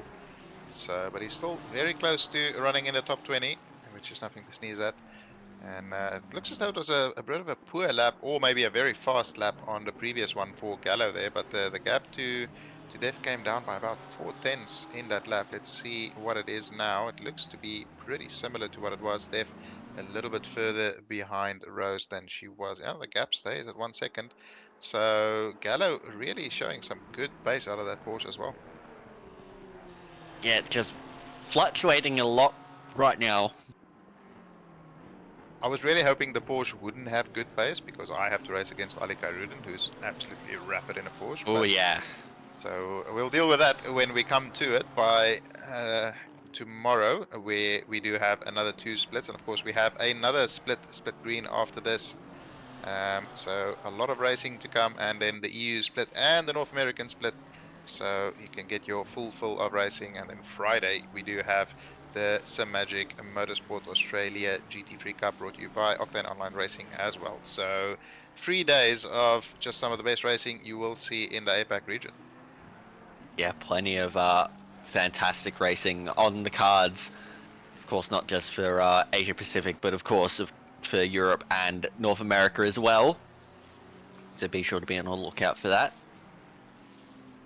Of course, we do offer other series as well. If you're looking to get into ACC GT3 racing, you can always join the Rookie Series, which is a brilliant way of getting into sim racing. And of course, we offer our F1 series as well, which is run on Sunday nights in Asia Pacific. And the endurance series, where we have some exciting news with the first ever 24-hour race in OOR coming up in December for, I think it's the 9th of December, if I'm not mistaken, and 24 hours of Spa. And yeah, you'll be loving that, won't you, Paige? Um, 24 hours off your favorite track. I'm not allowed to say my initial response when the track was announced. Not in a family situation, at least. But The question is, would you have preferred 24 hours of Spa or 96 hours of Brands Hatch? Brands Hatch. We are at the halfway mark, still a way to go. I'll do a week of Brands Hatch if I need to, instead of doing 24 hours of Spa. But anyway, it should be some good fun racing. And speaking of good fun racing, Sasha Dev is back right on the tail of that BMW of Mia Rose, piling the pressure on again. And Mia Rose is a very seasoned campaigner, not going to be intimidated by that bright pink Ferrari all over her mirrors. She won't be making any silly mistakes. So Sasha Dev is really going to have to set this up beautifully. That's quite a cool angle, actually, from the broadcast. Yeah, that's a nice angle that the broadcast camera showed. Sometimes the cameras can be a little bit questionable, but either way, we got some nice ones there. Sasha Dev was filling the mirrors there, but wasn't able to go for a move. But they're very, very tight. We've still got 14 minutes to go, as Joe Williams is the driver who picks up a 15-second penalty for causing a collision on lap 1. So Joe Williams was deemed to be at fault for that one. Yeah, it seems fair enough based on what we saw on the replays there. Just the tiniest of moves into the rear quarter panel of a car. And caused some pretty serious repercussions. But Bruno Gallo is still in this. If these two start battling too much, he'll be joining this battle. And George Cook has gotten past Benjamin Piper. We didn't see that happen, actually, but he's already 2 seconds ahead of him and very close to the back of Riley Price as well. Yeah, George Cook is looking to consolidate as much as he possibly can with Arno Loz's slightly poor performance tonight, of course. As we've been saying, he was involved in that turn 1 accident, but he hasn't been able to go too far up the field as of yet, and of course has that black and white flag hanging over him. So can't do anything too naughty from here. What has happened to Eric Scarney, who was running in P14 behind Tatlian there? He has just disappeared off of the top 23. Don't tell me he's had another disconnect. I'm not saying that he disconnected, I'm just saying that maybe he disconnected. Oh, that looked very tight. Death is really pushing on. That last corner is going to be her best opportunity. She really gets a good run out of that very, very tricky turn 12. Just look at the speed that the BMW has there. That Ferrari is as much in the slipstream as you could possibly be. And that gap just grows ever so slightly. Both of them having a nice wiggle there through turn 1. Such a good corner. You have to... Oh, Arno Loz with a stop-go 10. That's a hefty penalty. Hefty penalty there for Arno Loz. So... Car 212 gets a 10-second penalty for jumping the start. Car 212 has left. Now this is how Cook got past Piper. Yeah, Piper just got on the curb. Got on the curb and got loose, and Cook was just able to sneak on right through. Yeah, to be fair, anybody who's done more than 2 laps at Valencia has bounced off of that curb. I think it's a pretty standard experience here. And yes. Yeah, Piper lucky to only bounce a little bit wide instead of the car saying loop-de-loop. But yeah, Sasha Dev still all over the back of Mia Rose here. Mia Rose not making any mistakes. I think Sasha just has that ever so slight pace advantage. She's in the Ferrari 296 and she is 0.296 behind Mia Rose. The prophecy is foretold. And can she do anything into the final corner there? It just takes a little bit of a different line, but I think that allows Mia to get a better exit. And of course, Arno Loz is now showing as a stop-go 30 down there, is he? Did he speed into pit lane when he came in for his stop-go? Certainly seems possible. Oh dear, it's gone from bad to worse for Arno Loz. I think it's gone from worse to catastrophic pretty much in terms of how this race has gone. He'll be wishing the final 10 minutes of this to just get it over with and move on to everybody's favorite mountain next week. Yes, the best mountain in Australia. Mount Panorama. Is it not the only mountain in Australia? No, we do have other mountains. But you don't race on them. No. Okay. I mean, you could certainly try it on Mount Kosciuszko, but I don't think it would end very well. Well, that Oh, is look not at a how real close Sasha Death is now. Gonna get a really nice run through here as we get that beautiful camera angle once again. Oh, that was a nice line. That was a very nice line. Mia Rose made a little bit of a mistake. This is Sasha Death's best opportunity yet. She's gonna have to go around the outside. Can she compromise Mia Rose's exit? Oh no! Mia Rose just happens to park it enough on the curb and defends that position. Oh dear. Super smart driving there by Mia. She knew she compromised that line and she just parked it right on the apex, not allowing Sasha to get on the power. It's frustrating as the driver behind, but that is super smart brace IQ there by Mia Rose to stay ahead after making a little bit of a mistake.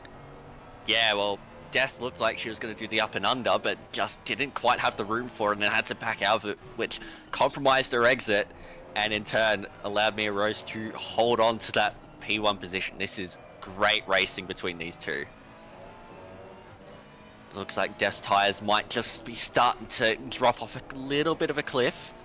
Of course, going in the dirty air for that long is going to do a little bit of harm to those tyres, and you're going to get a bit of that dirty air effect. George Cook has gotten past Riley Price as well. So he's been absolutely flying up into P6 there. 2.7 seconds ahead of Price. I'm not sure if Price maybe made a bit of a mistake because that gap to Piper has come right down as well. And Lou and Holmes following Piper along.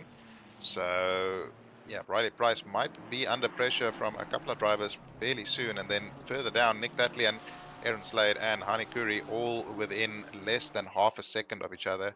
So another very tight battle there. I really don't know how Sasha Death is able to take such a tight line through there. Like, the line that she takes through there, riding over the curb, just seems impossible in a car like that, but she's able to pull it off really well. Maybe just has that setup dialed in exactly to do what she wants it to do, but at the moment it's not allowing her to get through of the defenses of Mia Rose ahead. There's only 8 minutes remaining, just under 8 minutes, so we have about 5 laps of racing, 5 or 6 laps to go. And here we see this little battle here between Kuri, Slade and Tatlian, and just ahead of him it's spaced out a little bit now. Maybe they were battling on the previous lap and dropped back a little bit, but yeah, the battle continues here for P4 in the Pro-Am class. And some news from Split Green. We have a wet qualifying in Split Green. Oh no. Okay, well, now you see everybody in Split Blue and Split Red just jumped into the wet practice server to make sure they have some tire pressures set for tomorrow. What tire pressures? Wet tire pressures. Yeah, what tire pressures? No such thing as tire pressures. Well, speaking of pressure, Mia Rose is feeling some. Sasha Dev still piling the pressure on, but Mia Rose keeping calm. She's only made one small mistake, and that was not even necessarily a mistake. You see there, Sasha Dev gets a bit of a bump as well. Not quite close enough to do anything on this occasion. This is not a corner you want to Oh, Mia Rose is running wide though. Sasha Death has forced the mistake and now has the inside line. Can she get a little bit of that side drive going into turn one? This is going to be very tight. No, she has to tuck back in. That BMW straight line speed is just too good. But what's her run going to be like through this first corner? It's going to be compromised a bit in the dirty air. And Mia Rose somehow manages to hold on. It's the benefit of that BMW straight line speed is she's able to defend even when she does make a little bit of a mistake.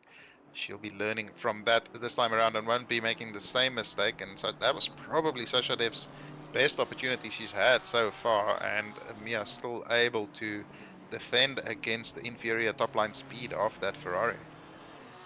Well, we'll see, because there's a chance that Mia might overcompensate this time, and if Sasha gets the run through turn 12 like she has on some previous laps, it could be the opportunity to dive down the inside at the final corner. Yeah, it's going to be interesting to see how this battle plays out. There's almost a little bit over 5 minutes remaining. She gets so close in some of the corners. And he can't This is really... the closest she's been. This is the closest she's been. Nearly nearly 2/10 of a second, but her run was very wide. But Mia Rose didn't have an amazing run, but Sasha, yeah, just too wide on that apex, so can't make anything out of it. Oh, sticks the nose up the inside, but can't stick it far up enough. She was almost too close there into turn 12 as well, where you can't really see the sort of turning point for the corner, and then you have to compromise a little bit going through the apex there. And Mia Rose managing to place the car in all the right places. 5 minutes remaining. Oh, that's looks like a warning for both of them. Both of them must be on at least 2 to 3 warnings based on what we've seen, especially at the beginning of the race, where absolutely nobody stayed within the limits. But yeah, Sasha Dev is going to have to get creative if she wants to get past Mia Rose. She can't get any closer than that. She's practically pushing her around the corners through Sector 1. Like, that Ferrari through these corners is just so much better, but she can't use any of that superiority. Of course, Mia just places the car exactly where Sasha wants to be and can't be there, so she just can't get a move done on Mia so far. And then in the spots where Mia needs to be fast, the car is good enough to sort of maintain that gap. But Bruno Gallo is under a second behind these guys. We have about 3 laps of racing remaining after this, I would say. So we get a replay here of George Cook getting the overtake done on Riley Price.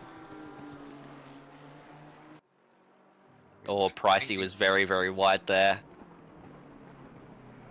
Yeah, didn't lose too much time actually, so did he try and fire one back at Cookie? No. Maybe a bit of a bounce. No. Maybe Cook just has the Although very he's right there, so I reckon he might have a fire back maybe. No. Cookie is just too fast for Price to stick with him, and that is the difference between the silver and the pro-am class. But the pros at the front continue their battle. There's about 3 more laps, including this one remaining. Sasha Dev has not been more than about half a second behind Mia Rose this whole race. And so far, so good for Mia Rose. They are coming up on some traffic as well. I don't think they'll quite catch that before the end of the race. But that could throw a potential, another factor into this battle that they've been having. It's going to be tight to the end, but it's Mia's to lose right now.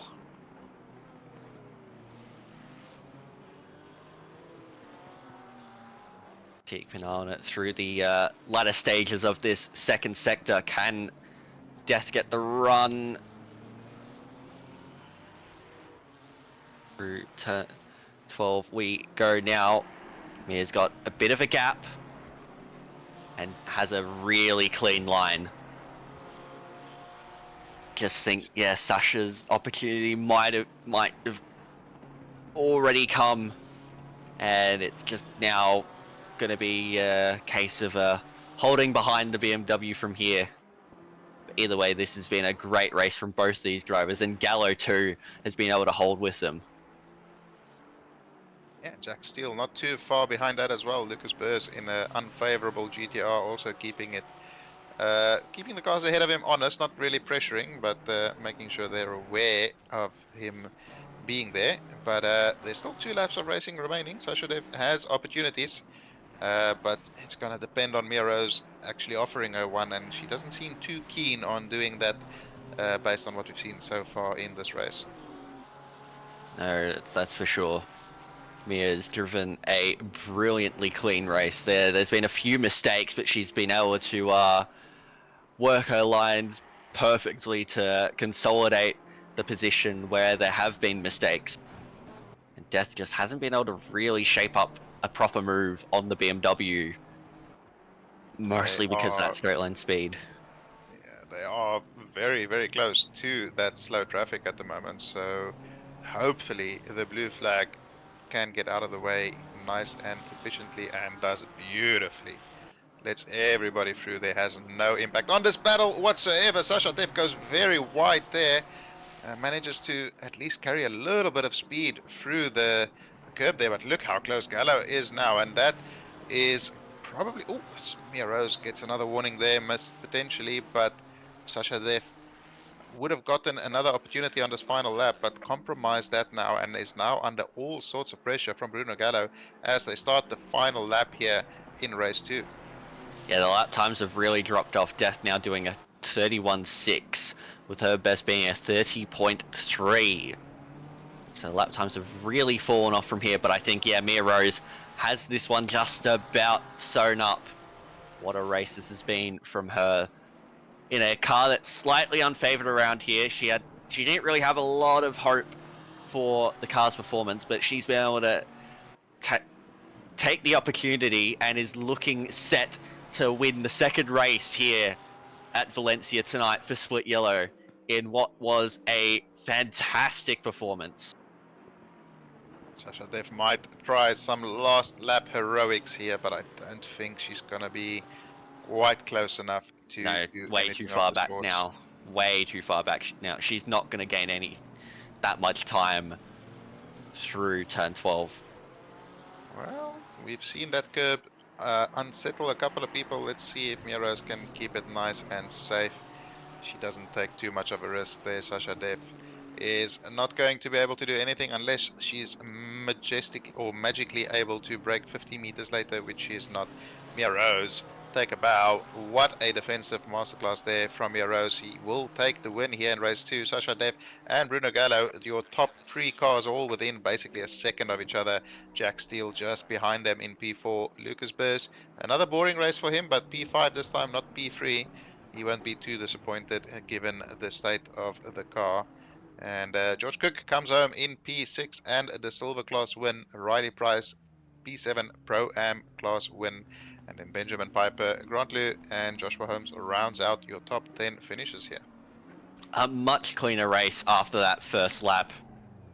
Yeah, so yeah, really only that first lap had accidents, so fair play, Split Yellow. Much I mean, cleaner affair.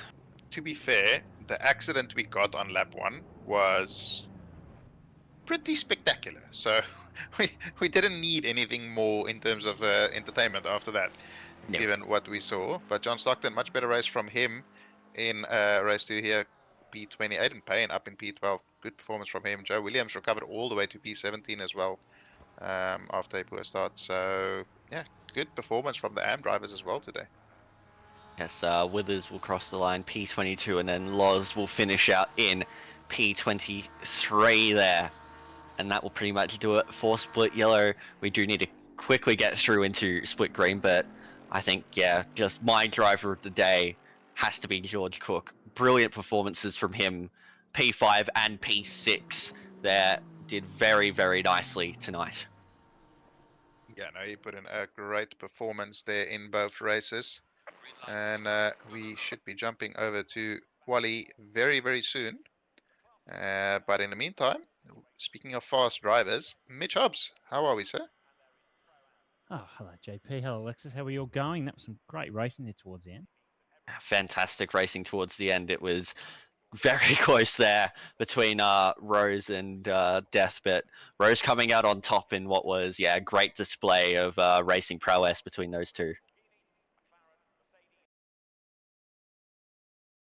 Yes. Absolutely. We're seeing in chat already split green, wet, quali, lol. Oh, dear. Oh, dearie dear. Lol, indeed. I have done 0 wet practice, so I may do some of that Fantastic. tonight, just to get ready for tomorrow, just in case, just in case. No. But it is a good, fun track in the wet as well, especially with the amount of sort of track limits that you need to try and take.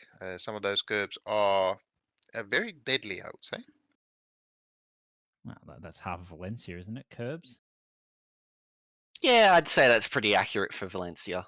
I mean, there's a little bit of track, but yeah, they're mostly curbs.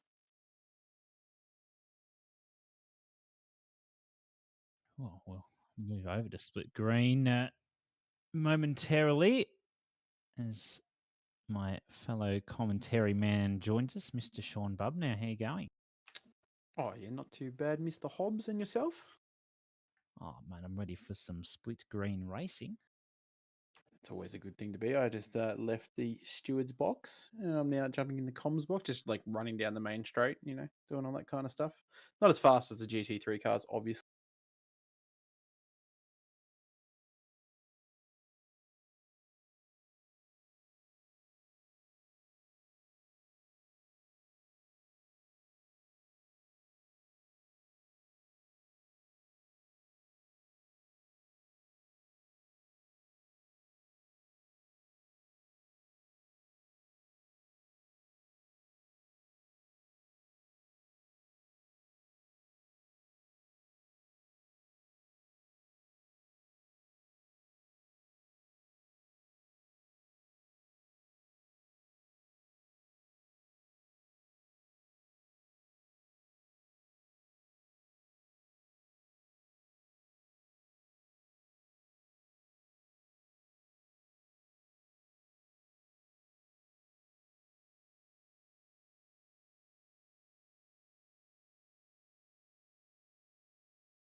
It's good for close racing, but it doesn't necessarily promote a lot of overtaking.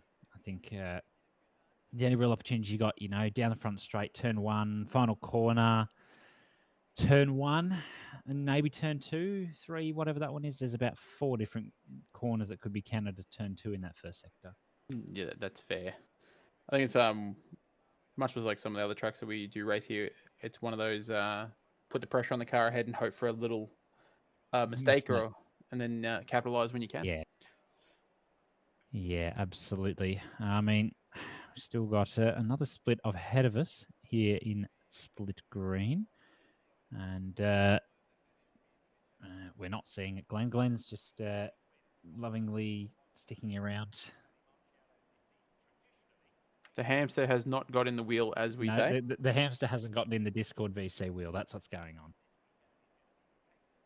That's all right. Momentarily, we'll we can just deal with that, but we can still commentate by looking at what's going on in the live feed on YouTube, which is probably slightly delayed, but it's fine. Cars are lining up on the grid as we expect. This is what we'd like to see. That's important. That is most important. Looks like we've done quali already. So this is what Udastira's in P1, Giacomo P2, Maloney P3, Connor P4, Vintner P5, and then Rashuti 6, Johnson 7, and then I can't really make out the rest. Hey. And there you go. Thank you to the hamster getting on the wheel and getting the stream up.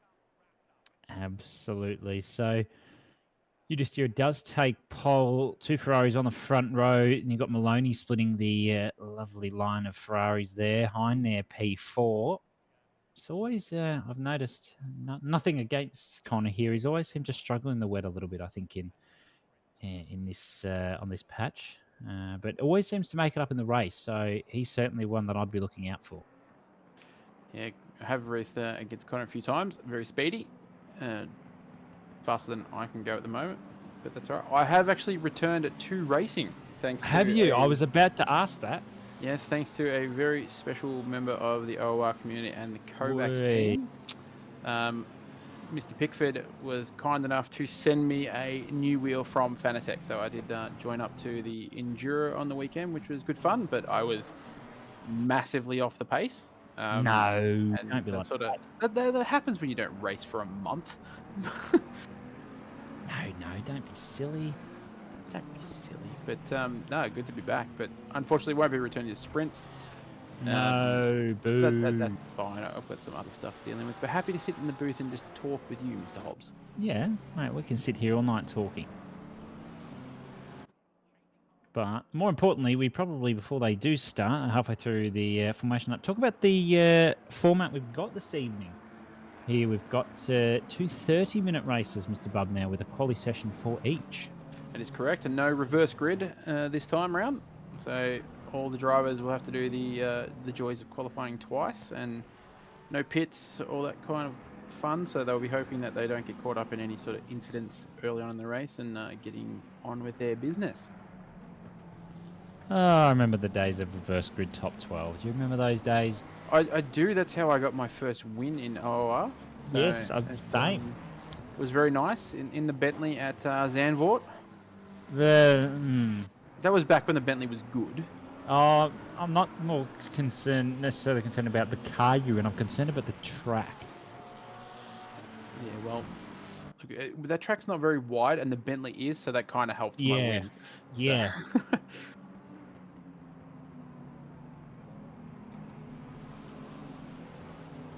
No Hignett. Oh, yeah, that's right. No Hignett tonight, so that's very. Oh, see a car just exit stage left there, but Hignett leading the pros at the moment. But we're about to go green on the track. Maloney P2, Connor P3 on championship. So keep out for those two sitting in P3 and 4. And we are green and racing. Oh, there's a bit of a gap there in the midfield, but we see Maloney duck over to the extreme outside, sitting into P2 by the look of it. 4 wide, turn 1, not recommended. I hope they went through quite well. A little bit wide there by, that was Gia Coman getting wide and a bit unstuck. So far so good into turn 2. Oh, the Porsche sticks the nose up. A little bit of a tap there on the back of that. Is it McLaren? No, looks like Fez. Could be wrong. I don't know. Cars are going everywhere. I just want to know what was happening on the formation there on the front straight, because there was cars all over the place. Someone span, someone else there's almost just been hit. There's more spin at the back There's there. more spinning. Someone was about 4 car lengths ahead of the next car. I don't know what that was. Stewards, have fun with that one. Yeah, as people may already know, you do get penalties for obviously speeding at the start and being out of position, whether you're not where you're meant to be or not inside those grid positions, like as in the 2 laneways down the straight, and obviously causing other cars to be out of their position as well can result in a bit of a pen. But yes, the stewards, I've taken my steward hat off and I'm now in the comms box, so they can deal with it. I'm not going to speculate what's happening on that one, as we see a nice I don't think we battle can. here. Oh, that Porsche almost got taken out by that Ferrari. That's okay, coming through the lovingly bumpy chicane. I don't know if you can call it a chicane, but we're going to call it that anyway. It's Down towards kink, isn't it? it's a kink. I don't know what it is, but all we can confirm that this is the final corner. They're coming around now onto the front straight, side by side. Bit of argy-bargy. Yeah, no, that's okay. Bit of argy-bargy never hurt anyone, unless they go off track. Then it did hurt someone. But that's Barker and Cicluna at the moment battling that out. Coming into turn 1, Hinkson wants to get a nose in on this one and does. Down the inside, Cicluna, what can happen there? It's going to go wide. That's going to be a warning. There's going to be a couple of warnings there looking at those drivers. But down to turn 2 now. Let's see how this will play out. Oh, bad exit from Hingston. That's going to 3 wide. Don't do that. Do not do that. That is not advised in the code of drivers. That's a series of words. Well done. Yeah, that is, I know. Oh, that's not advised either. That was well held by Cicluna, though. 10 out of 10, but that's given him a bit of hefty damage. Have a look at the rear of that Porsche. 3 wide. Oh, that's dead round. Yeah, that's been to the almost. He saved that, though. I'll give him that. Yeah, I think everyone needs to just settle down a little bit. We've got a 28 minutes remaining. Yes, we need to get positions on track, but at the moment, you're just seeing some very interesting driving. Thought that Porsche was going to go around there again, and that was Vinton. Yeah, I don't really know how else to describe that other than not ideal. No, but this split has always been very potent in the speed of these drivers and how close they do battle. So it is good to see that they are not scared of trying for their moves and that. But yeah, probably just need to switch off that little bit of red mist that might be happening, and sort of set up your moves first. As we see, our fastest lap at the moment is a 31.2. Yeah, Udistir is certainly not holding back. Maloney up to P2 from 3. Jacoman's dropped down to P3. He's getting fought from Connor Hind now. Down into turn 2 they come. He's got a fair chunk of defending to do. The track isn't as wide as people seem to believe, so that might allow for some good defending opportunities here for Jacoman. Not going to particularly promote much for Connor Hind. They've got Johnson behind as well coming through here. Something tells me that the entry list has had a moment, because I can tell you right now that Johnson and Cicluna are definitely not in the AM class. Yeah, we all know the classes have their unique festivities every week, so they do.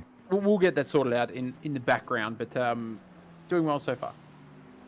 Yeah, I think the entry list bot is drunk this evening, so that's where we've got these lovely shiny classes for some of these drivers. Giacomin, though, as we've stated before, still holding on nicely here. Hines just keeping on pace, not necessarily going faster per se as of yet.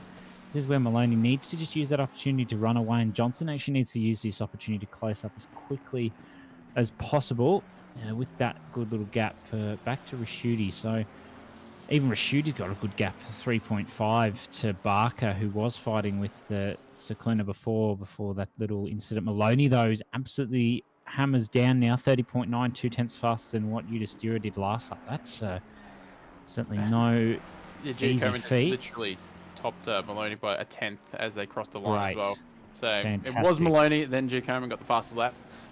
Those front boys definitely showing us the speed they are capable of early on in the race as well, which is obviously slightly heavier fuel loads than the quali times. So that's still faster than I think I can go here, which is not saying that's impressive, but it's impressive to me.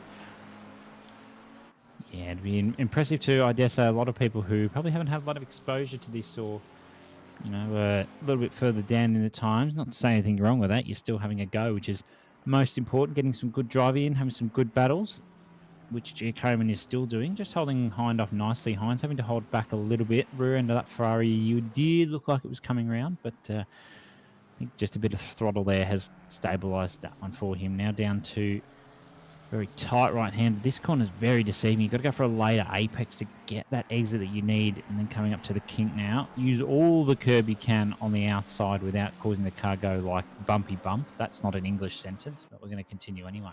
Look, you're doing well. I appreciate your you. efforts. Just Thank as you. pointed out here by Gorilla in chat there, that lap time of a 30.9 is on a fast track as well. That is, yeah, that's disgusting. That is disgusting. It is. I mean, yes, and there we go, 30.9 Oh, yeah. from Maloney, Yeah. saying, no, I want fastest lap, give me back the purple, thank you very much. Oh, that was a lot of curb from Vintner there. Vintner's actually come up quite a few positions. I think he was down in the high teens before, so having made way up, maybe there was a couple of incidents there. Going to go side by side with Greco now, and wow, I think Greco just backed that one okay. That's a warning. That is definitely a warning. I'm just going to say that turn one here at Valencia is literally the Oprah Winfield? Yes, no, I don't know, I can't remember her name. Of Oprah Winfrey? Thank you, that's the one. I'm bad with words as well. But is definitely the giving everyone that you can have a track limit and you can have one as well. As we see a bit of yellow in the second corner there. I think that's car 844. Bercolini. So hopefully that wasn't too bad, and maybe a bit of just had an oops, or maybe got an assisted oops, but I'm sure the stewards will get an eye on that at some stage as well. Yeah, Oprah Winfield. Someone in Kovacs will write that one down in the quotes. Oh yeah, that's going to haunt me for the rest of the year. Oh yeah, someone clip that. That is hilarious. Down to the double right-hander for Vincent, and now just back behind Hingston, so made way up pretty quickly, which is great to see. They're coming up towards Cicluna now, who's dropped a fair way back from Barker after that little early battle. No real change in track conditions as of yet. 9 km/h winds, though. That can actually make a bit of a difference coming into those braking zones. You might need to brake a metre or two earlier just to ensure that you've got the car up, especially on coming look at the final corner. Let's have a look at where the wind is coming down the straight. So they've got a headwind down here. Across the front of the car, Across the front, yeah. So you could probably use that to brake a little bit later, but it's only really a bit of a tap of the brakes, and then chuck it down a gear or two and bring it through nicely. As that's probably another warning for you, good sir. Another warning. Vintner is just chalking them up, I think. But this turn one is very deceiving too, because you can literally go as far out on that green as you possibly can, and it's fine. But there's some other corners here that if you barely touch that white line, it's like, nah, you can go to this thing. Yeah. Yeah, certainly some weirder track limits here, Discover. Even as soon as you just even sniff the dirt on the outside there, that's invalid. Yeah, luckily for me, I haven't spent a lot of time here, so I haven't really pushed too far to find out where all the limits are, whereas much of these drivers have, especially probably when we did the Enduro not long back as well. I think that was like 9 hours or 12 hours. I can't remember how long the duration was, but it was 9 hours, 8 hours of Valencia, like 8 or 9. Yeah, it was a very good race to watch, nonetheless. But once again, these guys showing us their stuff and what they're made of, and at the front there, Maloney is sitting only 3/10 behind Udastira for P1 at the moment. So the battle's definitely spicing as we get a replay here of what's going on. Oh, okay. We're Nice, just yeah. gonna lose it in the last corner. I'd like to know how they've done that. I wonder if they've accidentally turned traction control off. Either that or holding brakes under acceleration can also loop it a little Yeah, bit, but maybe could that's I be. don't know. And Udistira was the one that had just decided to be 4,000 car lengths ahead of the next car. So I dare say this. Wow, that Porsche almost put itself in the wall. My goodness, this is more. Whoa. This is an interesting start from a driver's point of view, to say the least. And we're on board here. Jamie Saxon's favourite camera, chase cam, and there's a Porsche in the wall. It's not what you like to see. Leader dead. Oh dear. Oh no. No, indeed, leader is dead. Udistira P6 now. Maloney's into the lead. Hind not too far behind. Giacomo, Johnson all going to get in on this one. No pit stops in this race, so no real strategy needed other than the strategy of put all the pressure in the world on the driver in front. I thought you'd say all the pressure on your right foot to go fast, but that's Oh, fine well, as yeah, well. there's that too, yeah. No, look, that's fine. But now Tom needs to utilize this free track ahead of him, the free real estate, and just foot down and try and gap Connor in P2 there, which obviously he's got around Giacomo as well at some stage, which I wasn't aware of while we're in that replay. So Connor definitely got some pace over Giacomo as well. Maybe we saw if we get a replay of what happened to Udistira, there might be a bit of a potential spooking of a rejoin, maybe, or maybe he got assisted in a spin. Not really sure, but we'll check that out as the race goes on. But 19 minutes remaining. Maloney in P1, followed by the two Ferraris of Connor Hine and Giacomo. Definitely hot on his tail. But at the moment, I think from memory, the McLaren is pretty decent here at this track, and the Ferrari is also saying so are we. So we'll see how it happens in the next 18 minutes. Yeah, absolutely. Darty's saying that Giacomo tapped Udistira. Now, Oh, interesting. is that correct? Yes, because Giacomo was in front of Hind. So that would be correct. We'll get a replay up in just a moment. Here it is. Let's have a look. Turn Ask and you shall one. receive. So this is actually Maloney. And, oh, that's Giacomo. It's just absolutely... Oh, he snuck the nose in there. Just actually spooked. Oh, okay. Yeah. I'm not going to put my steward's hat on that one. I'm just going to say as a commentary that enjoy that one, steward's box.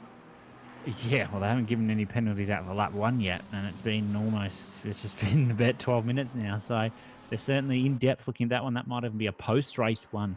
They're just seeing how it plays out. But final corner for Maloney now, coming around on to lap 9. Does go a bit deep.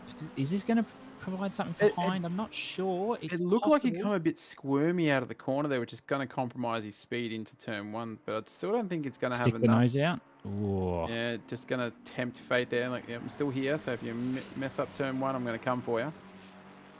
Yeah, and as his livery displays, Pepe business. Yep. That's what he's doing. He is doing the business at the moment, and Giacomo is sniffing the gearbox of that Ferrari, and he's stuck it up the inside. Oh, goodness gracious me. Yep, Stewart's hat's going in the bin permanently tonight. I am not commenting on anything. No, we're just going to let that one go. So Maloney will be breathing sigh of relief there. Sorry, I'll speak English one day. Coming down into towards the end of the second sector now. It's got a good gap to Johnson. It's enough just to give him that breathing room. Hind, though, after that tap with Giacomo's lost only one position out of that. Carrying a little bit of damage too now, which isn't going to be too bad, but enough. Well, it's towards the rear end in the Ferrari, and I know what rear damage is in the Ferrari, and it's not good. It's not ideal. I mean, it is... Front end damage is okay. Rear end damage, still drivable, but we'll see what Connor can do. Obviously, you don't want to pit in a no-pit race here, so he'll have to just grit his teeth and deal with the problems that car's going to produce over the next 16 minutes. But as you can already see now, Tom can definitely take that sigh of relief because he is far pacier in race pace than Johnson at the moment, especially with him still holding the purple lap as well. So I think he'll be utilising this to his full advantage of trying to gap the field here. But Johnson doing very well sitting in P2 as we jump back to Vintner up to P10. very nice. I think that's about 5 positions or so far in the race. Doing very well. Yeah, had a good one so far. Everyone in chat quoting my favourite quote, gap car. It's a good quote. Gap car, nice. Gap car, exactly right. Vintner doesn't need to take that advice just yet. Jed Coleman has certainly taken that advice, I dare say, a bit too literally. But stewards, here you are on a silver platter. Have that one. Johnson will be laughing at the moment, though. He's kept it consistent and he's second. I mean, you can't complain about that one, Bub, now. No, that's one position I haven't yet to achieve in results. I've got a first and I've got a third. So Right. I wish I was Johnson right now. Then I could tick off the trifecta of getting a P2 if I was lucky enough to maintain it. So definitely in the driver's seat, so to speak, of getting that one ticked off the old bingo list. As we are back on with you to steer here, still sitting P6, right on the rear diffuser of the Lamborghini of Raschuti. He'll be wanting to get a few more positions up the road if he can. Definitely must try and reclaim that P1, but I think that might be a little bit out of reach at the moment with the speed difference. But trying to do a bit more of a recovery, I guess you could say. Yeah, there it was. Ooh, wait, for Jed Coleman on that one. Ooh. Must be something we missed there. Well, the stewards definitely have a lot more camera angles than what we do here in the commentary box. So they obviously see things that we do not and penalise accordingly. But I dare say there's going to be a few more paddlings coming for Giacomin, especially if that's on a lap 1 incident. And we've seen 2 other sort of dives, one on Udstira and then one into Hind as well. But yeah, I think there might be a bit of a talking to after this race, next race, but the race director will do a fantastic job of that nonetheless. Absolutely. Here comes some of the penalties. Sean Schilling now, 10-second penalty for a collision on lap uno, which is not ideal, but that is the penalties that are being given out by the stewards. More to come, I dare say. We've got plenty coming here at the moment for Raschuti. He's got Udistira on the rear end after that unfortunate tap earlier from Giacomin on to Maloney, on to Udistira. So he's got a little bit of time to make up, but certainly keeping the pressure onto Raschuti. Sorry, very nicely here coming down to the final corner. Let's see. Nice use. Yeah, it's actually not a bad idea from Udistira using all the track. Is that actually valid? I've never done that. Yeah. Oh, wow. Okay. Yeah, it's valid. I'm pretty sure it's valid. I think it's as soon as you touch the dirt, it's not valid. But certainly a valid option if you want to try and decrease the that is distance. Not valid, though. Oh, here's a replay. No, here we go. Lap 1. This is the incident with Vintner. So let's see. Oh, that one. That was the one we just caught the end of when the camera changed, I believe, at the start. Yeah. So that's certainly not going to like that one very much, and probably some others coming his way, but that's okay. We'll let the stewards send those through via race control, and we'll get the updates on that throughout the race. We've got 12 minutes, sorry. I will say the words in... Words are very difficult. I know, very difficult this evening. Yes. 12 minutes left in this race, Bub. Now, are we expecting to see anything else? Hines on the back of Johnson at the moment. Yeah, so I think Johnson's a little bit out of position here due to those few little incidents that happened ahead, but obviously going to still try and capitalise and maintain P2. He's going to have to make that McLaren extremely wide for Connor to try and overtake, and obviously try not to make it bounce too much through that little section, because I'm pretty sure I have gone through there too many times to count and sent my car to oblivion by hitting that little curb, but he's probably got a higher skill level than I do in that regard. But at the moment, status quo is staying the way it is, with Maloney P1, Johnson 2, Connor Hine rounding out the top 3 steps of the podium. Giacomin still got that 15-second pen looming over his head with Raschuti in P5, so obviously that's going to drop him down the board quite substantial. But so far, so good. But yeah, the stewards are going to be extremely busy by the looks like they're doing. I think Split Green wanted to show Split Yellow how it's done, I guess, in terms of penalties. I'm not sure, although I can confirm because I was the RD of race 1 for Yellow and 2 as well. But Yellow race 1 got a sea of red, if we want to call it, by the end of that first race. Oh, but fantastic. Yes. This track is sort of known for breeding incidents, though. Yeah, I think we've seen that number of incidents. Yes, Johnson and Secluder are indeed silver class, so just ignore those red ones. They should have a lovely silver next to them. Yes, that'll be Johnson P1 for silver class, Barker P2 silver class, and then Cicluna P3 at the moment, which is good stuff. So Yes, put certainly. sorry. You're right. There you go. Usman, if that's the correct way of saying, I probably butchered it, but anyway, that's I believe that's correct. That'd be our leading and driver in P14 then, respectively. Yeah, absolutely. Connor Hine now on the back of Johnson, down on the front straight now. Getting the slipstream's not going to be able to do a lot.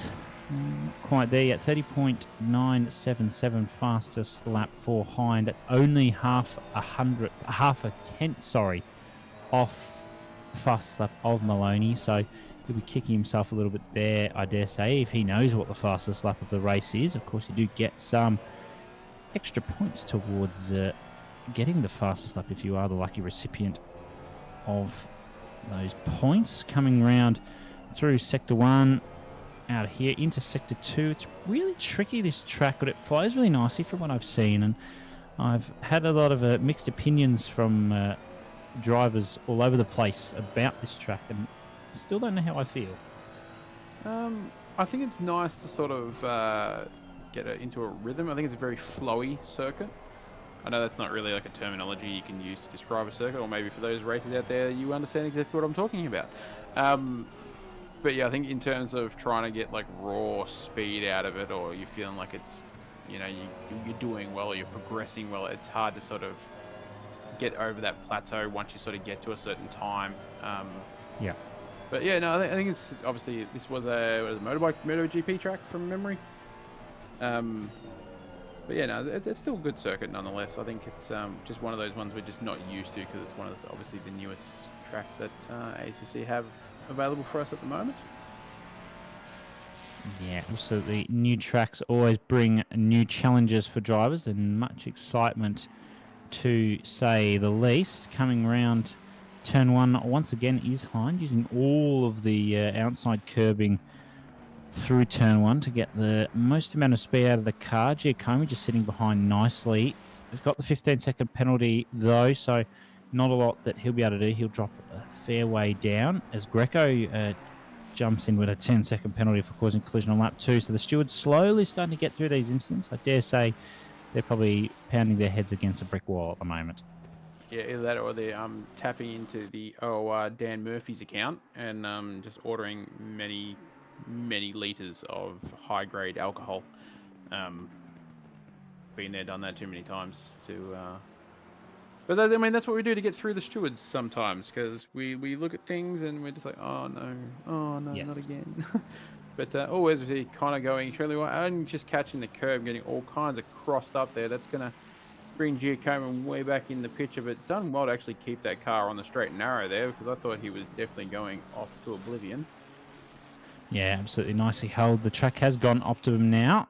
Not that that would probably be of any much notice to the drivers, because their tyres are probably a little bit worn in by this point, so they'll just be looking to use the grip they have left to climb up the standings. It's a good little battle there between Vincent, Greco and Costa, but Greco does have that penalty, so certainly not going to help his case either. No, as we jump back through to P10, I'm with Vittner here. Hasn't quite made any progress in the last couple minutes here, but sitting right on the rear bumper of Hingston in the Beamer there. Lambo versus Beamer in terms of straight line speed. I think the Beamer's got it covered, but I'm not really sure how good the Lambo is here. I haven't done any stints in it, so hopefully he'll be hoping that it's far better than the Beamer, but Hingston's not going to be making this an easy task either. No, there's nothing really at this track, to be completely honest, is an easy task, but I'm sure there's plenty of drivers more than up to giving me a good run for my money when I say that. So Vincent now giving Hingston a good run for money as Hackey just gets through on Go. Just down into turn 1. It was nicely done. I think Go just made a little bit of a mistake there. So through now, Hackey comes and is, I believe, looking at this not far off the podium for AM class, just sitting in 4th at the moment. If these other classes are correct, which I do believe they are, as race control did state before, it is just Johnson and Cicluna that should be in silver class. So Speaking nicely of that, though, done from Hacky. Yep. looking at the timing board there, the potential, I'm going to butcher that, I don't even know, Semi? We'll just call it Semi. Samoa, whatever, has got a DT and the amateur sitting in P3 for the amateur class, so that'll actually put Hacky into P4. Sorry, up to P3 from P4. So at the moment, that is a podium position for the amateur class. Yeah, absolutely, and that's exactly what Hacky wants. Wants that podium, wants that point, wants the points, and that's most important, of course, in the... There's yeah, another there one it was. for Oh, that's out of Giacomo. position for Giacomo. That's not even Oh. an incident. That's... Wow. Okay, there's obviously still more in the books as well. Oh, Maybe that's that okay. was We've the got plenty of time. Yeah, we got some time. It's okay. Maybe that was the car you saw out of position at the start. Although you did think that was Udastira, though, correct? I did think it was Udastira, yeah. Obviously, once again, Stuart's got all the cameras. We don't. They see a lot more than what we do. But Vintner here, it's actually well, it looked like he dropped a position, but then regained it according to the timing sheet there. So I don't know what it's doing there, but it has its own little fun and games. As Marvel gets a 10-second for a lap 1 incident, dangerous driving. They are still reviewing lap 1 stuff as well. That Wow. gives you some kind of indication of how busy these guys are. Yeah, that's... I'm smelling a few post-race penalties here, if you ask me.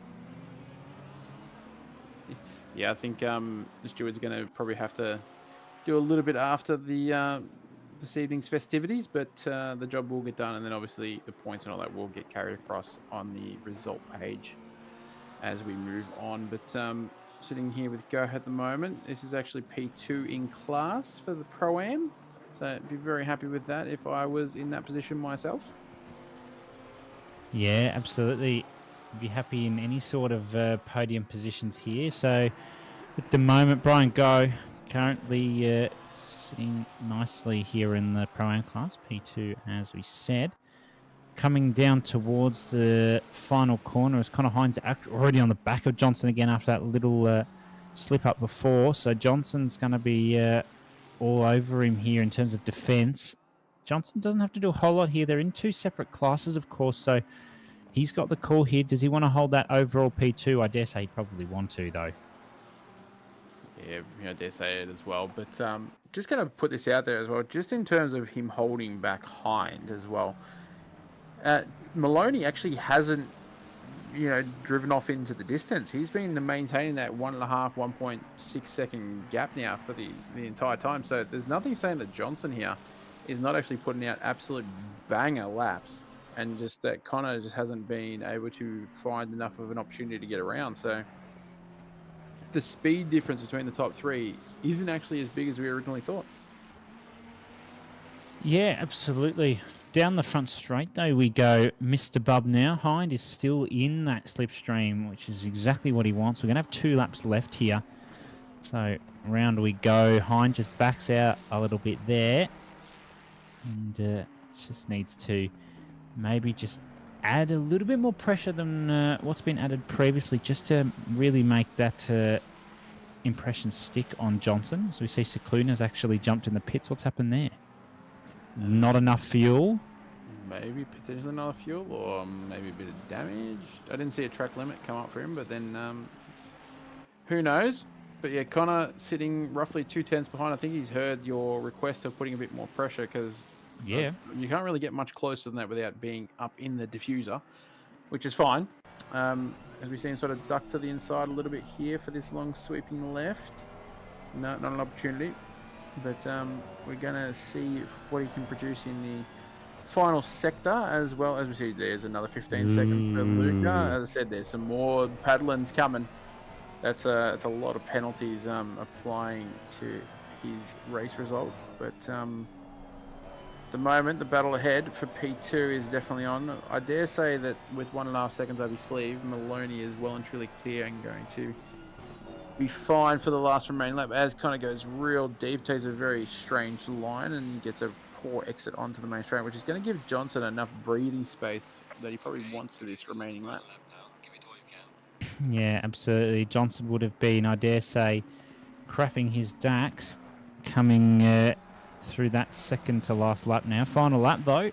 Speaking of a number of laps, Maloney's just got to hold this one. Only a second and a half ahead of Johnson, so if he does make a mistake, it could still be in Johnson's hands here, but I think Maloney will keep it calm and collected. That's all he needs to do, and Johnson just needs to do the same. Hind can push for the P2 if he wants, but he's currently P2 in class, so that's up to him.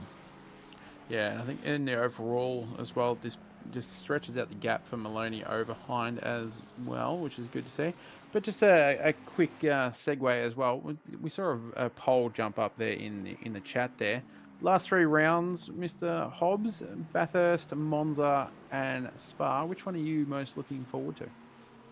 Well, if I could have voted all 3, I probably would have. Surprisingly, I almost clicked Monza, but Interesting. I picked Bathurst because Bathurst always is very close, I seem to find, and usually actually brings up a couple of mismatched results. You know, people having incidents. That's because it's full of concrete. That's because it's full of concrete, yes, you'd be right. But one thing I can say is in concrete is that Tom Maloney is in P1 and is going to take the win here for race 1 at Valencia. Well played, nice and clean. That's all you need. And a bit of luck, and that's what he has been rewarded with. P1 here, Johnson, P2 overall, P1 in class for the silver class. Ignore the AM badge, as we've said. Hind takes P3, Jacome P4, but that's going to drop down, I dare say, quite a bunch. Danny's just copped a 15-second right at the end of the race for causing a collision 5 laps ago. Rashuti pops it in P5, Udesteer is in P6, Barker P7, Hingston P8, Vintner P9, and Greco just come across the line for P10. Mr. Bub now. Indeed, but Greco is probably going to drop as well, looming with a 10-second pen. So this is just provisional results until all the post-race and that get done, if there are still some looming. But at the moment, there's your provisional top 10. Looking good. That was a bit spicy for the first race of Split Green. One more to come after another 12 minutes of quali, which is just around the corner, as our remaining drivers just finishing off the last sector and the last corner here on board with Cicluna. But it looks like, I think you said it was car 77, Marvel just put in the pits there, and I think actually quit early on. Oh, that's a dead Porsche there. That's a nice drift across the line and bit of a flick spin. Yeah, not bad. I enjoy it. That was well played. Good job. Tocolini there crossing the line, and just waiting for one more driver to finish the race. That's a very beaten up Porsche. Got the good old flappy bonnet. That is my technical term for that damage. Sure. Yeah, we'll go with that. Hey, there's nothing wrong with flappy bonnet, all right? Yep. No, nothing wrong with flappy bonnet at all. Can I ask, now that I've thought about it, why do you not have a P2 in any race still? I'm a bit confused by that. I haven't been good enough to obtain that. At one stage there, I was holding a P2, once again, in the Bentley. There we go. That was the Udesteer one that I was just interested in. Yeah, investigator post-race. There'll be a few of those, I dare say, in the old steward's room. But absolutely. I was holding off a P2 a while ago at Mazzano. Once again, I was in a Bentley. Right. And Gorilla or Babsy, whoever you may know him as, Babsy. or both, pipped me for P1, and then I just wasn't good enough or skilled enough to hold off Ali Khairudin for P2. So, yeah, look, I got a P3 instead that race. Well, here's a very good poll in chat before I get back to what I was about to say. Which of the following drivers, Bub, now tell me this, is most likely to cook the meat at a barbecue? Is it Tom Maloney, is it Connor Hind, or is it Luke Johnson? Well, look, considering I've only met Tom, and he's a ginger, I'm going to say not him. No, let's go with I'll go with Connor. So it's funny, I was going to say Luke. Well, you know, maybe they can share the roles. Yeah, sharing is caring. Oh, dry quality, the drivers will be loving that. Loving the dry track. And Optimum. Lovely. Let's see what speed with 0 km/h wind as well. Ooh. So we're going to get some raw speed here for a 12-minute showing of what we can do. But if I'm going to put an honest choice here, the amount of time I have heard this man over TeamSpeak and Discord cooking different varieties and cuts of meat. Yes. My obvious choice would be putting Mr. Babs or Gorilla Snapper on the barbecue Yes. hands, because that's all the man does is cook meat. Yeah, Babsy. I'm not surprised that Babsy would like his meat. The man definitely does. Yeah. You want to know an interesting fact? Hit me. Because you were talking about your P2s. And yes, I am anal and do have all my top 3 results written down over Yeah, my nice sim done. racing career. If you put my P1s and P3s together, you still don't get the amount of P2s I've had. Yeah, nice. No, not nice. Well, I've matched my P1s with my P3s, if that counts. Would that be 1? That would be 1. And you know Right. what? I am still a race winner, and that's all I care. That is exactly right. We'll ignore my 17 P2s. That is a substantial amount of the second step. But, No, what do you mean? You've got to be happy with the P2s, mate. There's nothing wrong with the P2. No, I'm not complaining about it. Well, I have 6 P1s. I'm not complaining about that either. That's fantastic. Yeah, hell yeah, I'd be chuffed. I just need to find more speed in my right foot, and I might be able to get some results. There is more travel in the accelerator. I don't know if you know. No. I thought I had a dead spot, just like a 10% sort of dead spot there. But Yeah. it is what it is. But obviously we're coming out to our first sort of flying laps. But I just want to do a quick shout out as well. I'm going to take a moment, a bit of a sad moment, if you wish. But No. Mr. NZ Mike, a very well-known member of the OR community, and Mike, so, big fella. yeah, just a big shout out, and hope that him and his family are doing well. I did find out today they did lose a very close family member, so my thoughts go out to you, good sir, and all your family, and hope you deal with it accordingly. Enjoy the little breakaway that you need, and when you come back, we are all still going to be here for you. Absolutely.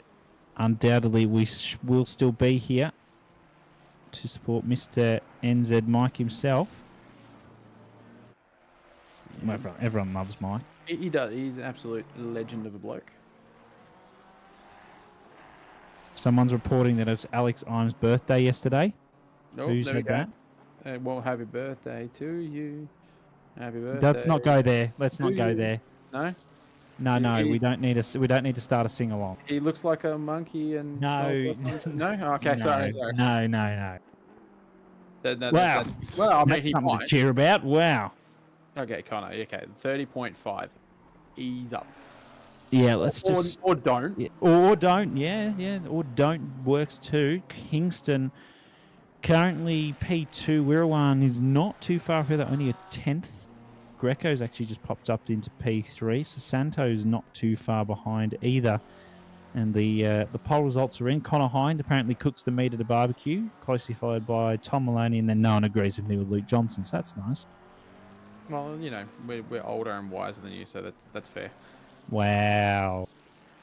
That's mean, but true, but mean. Just gonna say, Johnson, half a tenth behind Connor. Look out, and 2.5 tenths still from Tom Maloney there in P3. So some speed from those boys. So yeah, maybe Tom wasn't as speedy as I originally thought, but obviously still massively speedy. But well, it must be if you want to race, big fella. Obviously, but Connor and Johnson definitely showing that they have the speed and the skill to definitely fight for that top step.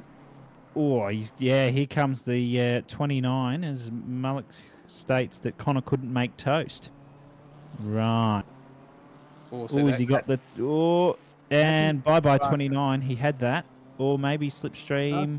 Still maybe. Almost. Oh, that's almost painful. That's at the point where you almost want to cry. Yeah, Greco won't be crying over this one. I can tell you that's going to drop him. Put him up a fair chunk in the steps. Even going to be P2? Yes. Bang, P2. Look out. Yeah, I wouldn't be complaining about that one. Optimum track, laying the rubber down. These guys are definitely going to have to speed. Even Vintner's here, up half a second with still just over half a lap, or just under half a lap remaining now. Finishing up sector 2. Going to gain a little bit more time through this long sweeping left, or double left if you want to call it. setting up for this really tricky right-hand complex, which I have binned it far too many times to count. Still up 6/10, gaining time, looking very spicy. This could actually drop him up, almost up into A position or two. Yeah, this is looking Yeah. good. Certainly wouldn't be complaining if I was Vincent at the moment. Still one corner left here. Let's see what can be done. Nice early turn in using the curb. That's a nice exit indeed. This is going to go a fair chunk up in the times. Udistira pops it on P3. Let's see what puts Vint in a P4. Not too far of Udistira either. Only 15 thousandths. Wow. That's crazy. The amount of the gap, the speed difference. Like I think even in yellow, when I was looking at the times, I think the top 5 or top 10 were only separated by like half a second or something. And even now we're seeing the top 5 here is still only half a second as well. Between P3 and P4, you're looking at what, half a tenth, not even.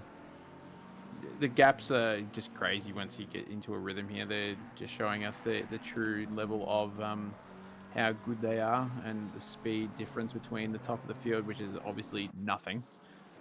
But yeah, over Shooty sitting in P2, didn't see that happening unless I'm sitting only 4/10 behind Connor at the moment. No, I didn't see that pop up. I saw Udistira pop up there, but I didn't see Rashidi sneak his way in there. So 4/10 off is Rashidi, but Udistira might be about to change that if they can just pull this. No, that's not valid. No, you're right. It actually is invalid. Johnson now is flickering green at the moment, but not a lot to be done as of yet. This is a pain sort of corner. That would put me in a serious amount of pain doing that corner. I can tell you that now. Down to the double right. Nicely done on the break point. They pulled that up absolutely perfectly. Just, I reckon, a bit early on the turn in. Lost almost a tenth on exit there. Coming through now, the painful kink. Let's see what can be done. Ooh, a bit good, loss of grip. Didn't look too bad. I could have used a bit more if you ask me. That's okay. Maybe less is more in this case. Down probably nailed the exit there. Wow, that was nice. So this might chuck him up a little bit if he can just pull this one out. It does P3. Yeah. Ooh, still got 2 laps. Well, technically 3 laps in the time if he's got the fuel for it. Yeah, 4 minutes remaining in the quali. A little bit of yellow in the first sector. That's just drivers pulling off from doing their hot laps and that, so nothing out of the ordinary there. Greco sitting currently P4, half a second behind. Costa here P10 with 31.3. That's still a very potent speedy lap, but up at the moment, half a second through the last corner. Loses a little bit on exit. Going to get a slight little toe here, which is going to help with the lap time. Going to bang him up a few posies here, up to P8. Very nice. Yeah, certainly wouldn't be complaining about any of this. But we'll see Johnson now going to be fighting, I dare say, with Rashidi. Oh, there's the time. There it was. There was 2/10 in that. You saw that pop up. Couldn't quite just keep it there, but 10.5 still. There you go. Coming up now on exit. Let's see if we can pull the braking point up here nicely. Can do. Keep the exit calm. That'll be some good time. And, ooh, just can't get that car under control. Still not terrible, but might be a bit more through here as well. Let's see if we can be pulled up. Using a bit more. There you go. That's what you want to see. Bit there more is use. a I reckon part of me there. though. Sorry, Hobbsy. There is a part of me that wants him not to go faster, just because a 1 minute 30.5 just looks good.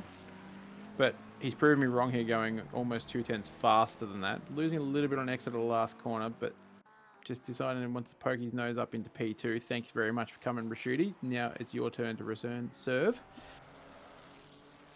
Yeah, absolutely. Return serve being played. Udistira, though, wants in on this game. 10th up at the moment. Ooh, good exit. That was nice use of the curb. This could even maybe put Johnson out of it from Greco here. Let's see what can be done. Just lost a fair chunk there. You saw that 10th go away. Maybe a bit on exit, though. It's a really painful delta to look at here, as we've seen from a couple of drivers. Now, through last bit of Sector 1 into Sector 2, it comes now. Oh, just keeping it within those track limits. Through this little lovely left-hander. Don't want to go too wide there, so you get that invalidation. Currently red on Delta, but looks like matching. Johnson now, you saw 2/10 there on the Delta, just couldn't quite pull it up as of yet. That's okay. Still just under half the track left to do something. Let's see if we can pull this exit up. Oh, there you go. Hang on. The exit there. Look Hang out. on a minute. Almost 3/10 Ooh. now. Let's see where this get a nice exit through. Invalid. Oh, it's still valid. It's still valid. Hey, that was close. That had me on the edge of my seat. He's got one more lap in this. If he pulls this up, that's going to be a nice exit. He's It's done well. an edge closer. It's not going to be enough, but that is what Luke Johnson wants. He needs that confidence boost. 1 and just over 1.5 tenths needed. So if you ask me, he pretty much needs 29 to pull this one out. Yeah, but it looks like he's definitely got the speed in the car. I mean, we saw that he had a much higher delta through that third sector, but if you can sync it all up, I think he's definitely on for a very speedy lap time. But yeah, just trying to, once again, that one lap dash, trying to get it done. It's one of the hardest things we can do here. As we look on with board view to stereo here, up half a second, that would actually put him up into P1 at the moment and into the 29 territory if my math isn't I too don't reckon far that off. line looked that good, though. That was a bit too tight for my liking. His delta Through says the otherwise. kink. Oh, no, his delta says otherwise. He was... ooh, that's bouncy. That's... Oh, that had the delta for pole, but let's see what can be done in the final corner. Nice and late on the brakes. Chucks it in first. Short shift second. Can't get that. That's going to... Oh, my. Oh, hold your breath. This is... Hang on. Hold your breath. Holding. Is it And pole? It is Oh! pole, but by Just by the skin of his slimmest teeth. margins. That is close, and I think he's got one more lap in this. He's just come across at the perfect time. Connor Hines still out there. Johnson's had enough, so Johnson's going to have to settle for P3. Hines done Hines as well, enough. so Udastira has just pulled that one out at, I dare say, the perfect time. Yeah, so Rashidi on his last corner here. Got some red delta there, so this is not going to look like an improvement unless somehow he manages to find, 4/10 in the last sector. Last corner, I should say, but actually proves me a run and finds like a 1/10.5 there, which is impressive. But that will have to do for Rashidi as well, taking P5 at the moment. But I don't think anyone else is on track that can actually really throw out the top 5 or 10 at the moment. No, absolutely not. But Cicluna can throw himself into the top 10 with this. Oh, there's a lot of time in there. You saw that one appear and then immediately go away again on the Delta. So fine margins here for some drivers through. Well, that's that's a going to lot be of valid. Yeah, yeah. Oh, whoa. Yeah, And that see, is how the Porsche kills you. It is. It's got the, as I like to call it, the boinga suspension. Ah, boinga boinga. That's a technical term, right? Yes, exactly right. Beautiful. And there's the Whoa. boinga boinga again, but showing you how to power slide across the line. That was Absolutely, a wow. spicy quali.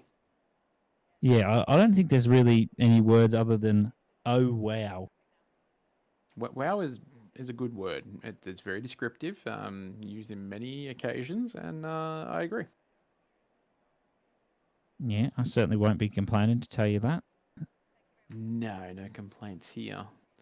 But Udastira takes pole from Connor.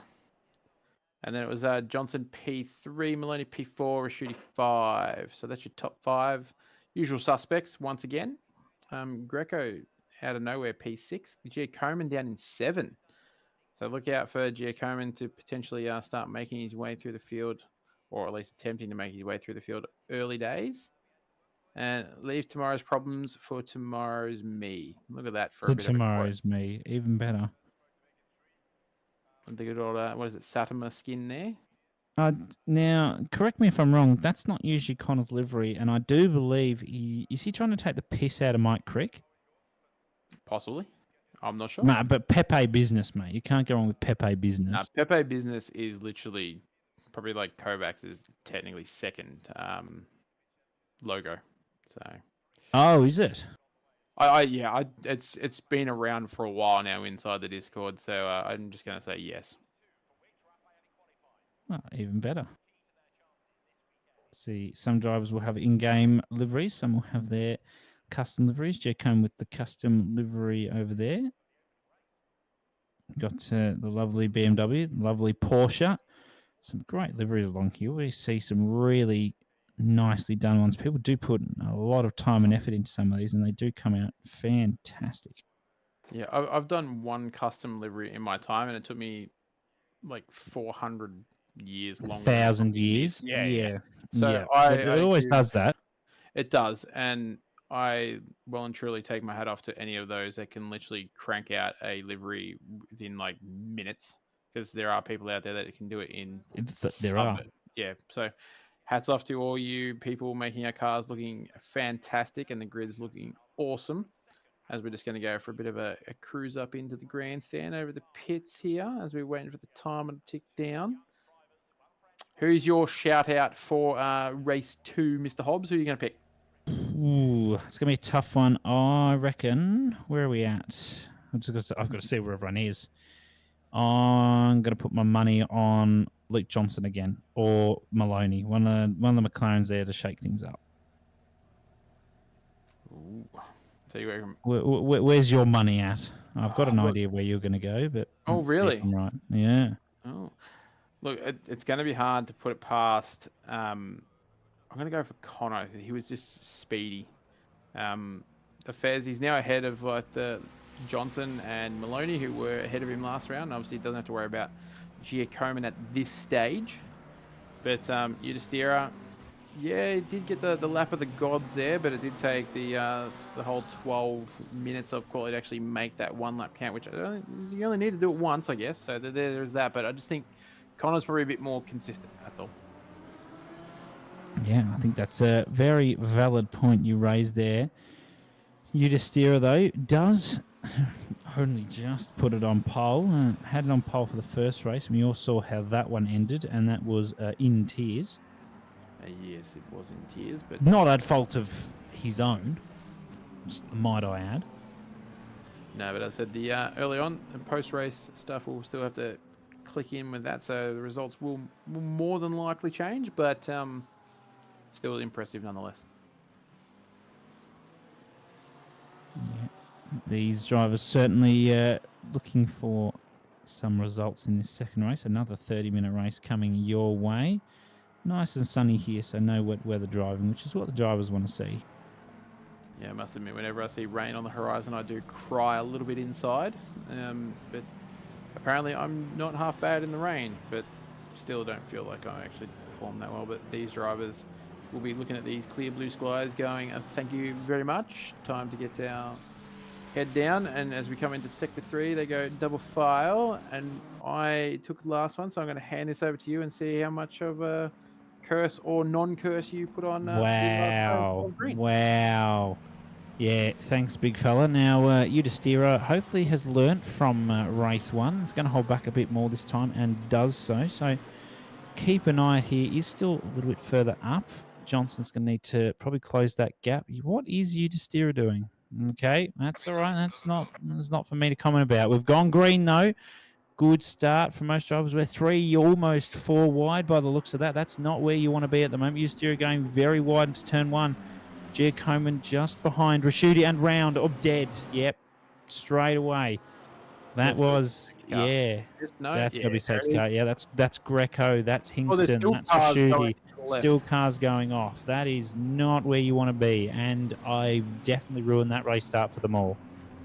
Yeah, don't worry. I think I may have pre-ruined it, giving it to you to commentate as. Great. Fantastic. So I'll blame you. Yeah, just blame me. Hingston just decides I'm going. Oh.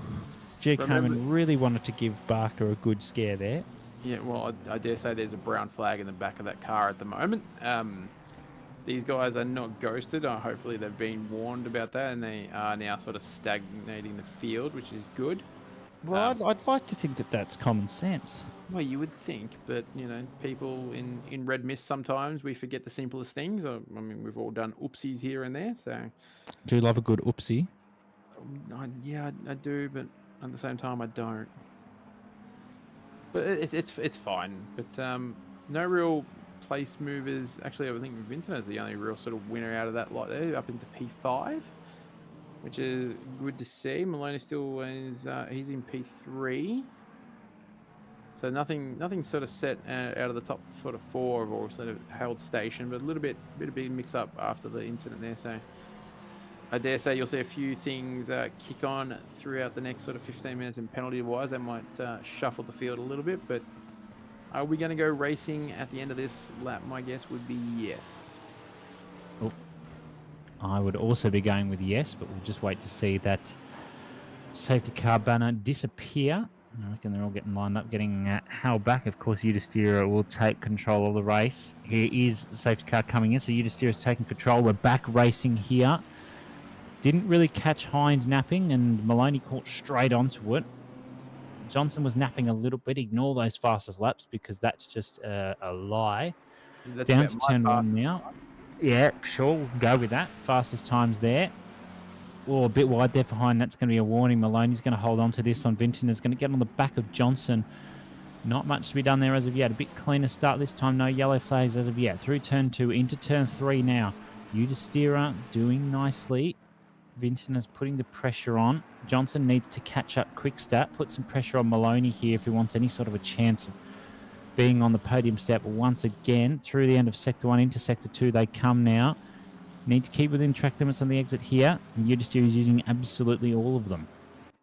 Yeah, definitely want to. Well, that looks like it's a very wide line there from Udistira, as you're saying, using all the limits there, because there was two distinctively different lines, one from Udistira and Connor. But as Johnson's obviously heard your call and is now tacked onto the back of Maloney a bit, he was further behind, but now within that half-second window. We're about to sort of see now what these two McLarens can do against the two Fezzes up the front. Vittner's still holding station in P5. Costa P6, Barker 7. As we see, Yeah. drive through for an infraction on lap 1. Ouch. Now, I don't know if that is a drive-through from race 1 or if that's going to be applied separately. We will certainly soon find out. Yeah, I'm just going to. There you go. This race. It was this race. And Hind is on it. 31-1 straight away. He's not mucking around. That's around sort of the ballpark we had from race 1, and that was fast conditions. So I think Connor's just going to warm to this one slowly. He's got Udistira in the way, but not for long. Udistira has that drive-through for the average. There you go. So drive-through full car 380, failing to follow the race director instructions at start of the race. So bit of a smack there on the back of the wrist from the race director, saying you better follow my instructions. And unfortunately, Bub, now that's what you caught. Yeah, as we all know here, the race director has the big stick and the rules, and if we're not going to listen and abide to it, then you pay the ultimate price of a lovely penalty at the race director's discretion. So not really sure what was said or not said, but obviously not in the right way of dealing with things, and is now dealing with the price. So at the moment, the field will shuffle, because I dare say Udistira will come in either this lap or should come in this lap, and no point staying out longer than required. But Connor will take over the lead, Maloney for P2 and Johnson P3. So they've just shuffled around from what they finished last race. But that's about it. No, he's actually staying out. Staying out. If I'm wrong, well, there you go. Yeah, still going to keep going as Udistira. Maybe he's just going to try and push that out. Oh, Maloney's not hanging around. 30.8. Look out. Straight onto it. Maloney wants Connor Hind on a silver platter right in front of him. Johnson can hold back here. Got a good gap to Vincent, so just needs to wait for the mistake here. Just a bit of pressure's put on from these drivers. Udistira is going to get out of the way, so Johnson's going to be back on the podium step once again, provisionally, of course. 24 minutes left still for changes to be had here in race 2. So these drivers just doing their best. Going to keep the tyres in check. They've got optimum temps. They've got that 9 km/h wind again. A little bit of a headwind into the first corner. Around here, though, they've got a bit more of a tailwind at the moment. So that means they probably just need to pull those braking points a couple of metres back. The car probably been pushed maybe a kilometre faster on those straights. Udistira chucking in the ladder apex for the end of Sector 2 here. Through to Sector 3 now they come. Through the kink. Johnson's had a bit of a moment there. Let's see how Udistira handles this. Nicely done indeed there. Down to the final corner run. I think Yudhishthira should be coming in sooner rather than later to get out of the way of Hind. I reckon Hind might be getting a bit annoyed. Let's see what happens. Yudhishthira is still staying out. Yeah, I'm not sure whether he's maybe trying to figure out what the infraction was, and no, he's obviously just He's been ignored disqualified. and being Yep. disqualified. So Right. that sorts out that problem. As we see, you see, did get the fastest lap there, but with the DQ, obviously we don't have to worry about that anymore. But we might see an update of that later on. But let's move back on to what we're seeing in front of our screens here behind P1. At the moment, Maloney P2, Johnson P3, so only P1 and P3 have like, oh no, actually, yes, that's sorry, I was gonna say they switched around, so that's okay. But we're with Schilling here, Sean Schilling, good name, Sean, I appreciate that. Yeah, but it's spelt wrong according to you. Well, it is spelt wrong according to me, but that's a wide line with the Porsche there. Whoa, I don't know. Yeah, there was a few little things going on here. Hopefully Sean Schilling can have a bit of a more pen-free race to get a 15-second pen in the last race, but I'm sure something can be pulled out here. Just keep it nice and clean, have a bit of a battle here with Brian Go now through the first little bits of Sector 2. Nice run overall down into the late braking left-hander. Need to just be careful with the apex here. Don't want to go too deep. You want to try and maximize the exit as much as possible down through double right-handers now. And again, another tricky braking point here. A lot of tricky braking points here, I have to say. Yeah, I've noticed there's a few in my little short stints I've done on this track, but once again, it is quite nice once you get it correct. Fast lap for Maloney at 30.5. Okay, he's definitely well and truly on the pace, wanting to get around Connor early on as well. So obviously he's adjusted his pressures from last race. Maybe that was a bit of an issue and said, no, I want that clean air again. But Schilling here doing a real good job on the back of Go. May have got a bit of a toe here down the straight. Will he have enough speed to get around into turn one? Definitely going to... Oh, that looks like a slight bit of a bump saying, look, I am here. You got to give me that racing room, please. Yeah, certainly interesting one there. I wasn't expecting to see that. Side-by-side through turn one, they go... Oh, tap again. Yeah, it's a bit of argy-bargy here. Maybe a play-on power situation. Gets the exit, does Schilling. And gets done, but I don't think Go's going to be done here. Oh, Page. Oh approve, my goodness. I approve because we were doing lots of dad puns earlier. No. But Page. Come on, man. No, it was well deserved. He definitely gave it a go. But A for effort, but yeah, F for execution. Something like that. But Schilling gained the position regardless. So Schilling will be very happy with that overtake. Hopefully they just leave that as the door bang being a bit play on, because it was just good racing as far as I'm concerned. As we get a bit of a replay here. This is start. I think this is Cicluna. Oh, a bit of a tap. Just a bit, not a lot that could. Oh, and a tap again. God. And there's a rejoin. God. This is literally the meme of like, stop, he's already dead. Yeah, that's not ideal. That's certainly not where you want to be. Can't imagine that Cicluna will be particularly pleased about that one. No, I dare say that'll be one that he'll want to soon forget. But we all have our moments like that. I'm sure you've got a story here and there for things that, when you think one thing's gone from bad to worse to epically things you want to forget. I mean, I've done it. I ended up in the car. I want to forget about my 40 seconds of penalties I got in one race. Well, that's exactly what I'm referring to. And I know I want to forget about the time that I ended up in a car park in Skyline at Bathurst, and we literally had to stop the race pretty much. So yeah, that was also fantastic. That's awesome, and I think Cicluna would prefer to be in a car park at the moment because he's got a drive-through. Yeah, and disappears. Yeah. These things happen. Sometimes the red mist gets the best of us, but as you go here's Rastudi's point of view. Tap again. Tap again, and tapped again and again. I think there's a few taps in there. Greco gets a 10-second penalty for causing collision on lap 1, and that's only one of them.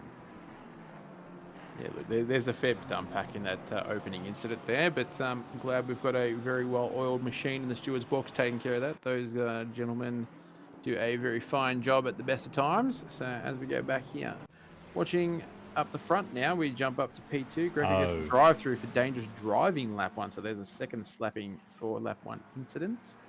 But Maloney well and truly on the rear diffuser of the Ferrari ahead of him of Connor. Got a bit squirmy out of that corner there. I'm using all the good technical terms tonight, you know, squirmy and flowy and... You need to get a thesaurus. Yeah, something like that. It's just my dad level of terminology. We'll go with that.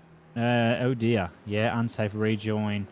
Yeah, so Clint didn't hold brakes there. I did see that, but I wasn't too sure if that was something that was going to be looked upon considering the much larger incident, but evidently stewards know better than I do, so they're penalising that one. Maloney currently just trying to do what he can to get past Hines. Seems to be sort of dropping back, then catching again through certain parts of the track. Still has 17 minutes to do something here, Bub, now. So maybe Maloney can just preserve the tyres a little bit more and make Connor do more work with pressure, potentially. Well, yeah, he's got 17 minutes. Hang on 1 second, Monkey. Sorry, my son just interrupted me. Yeah, he just came out of bed to have a quick chat. But yeah, sorry about that. But yeah, 17 minutes remaining. Tom will definitely be trying to still keep that pressure on Connor.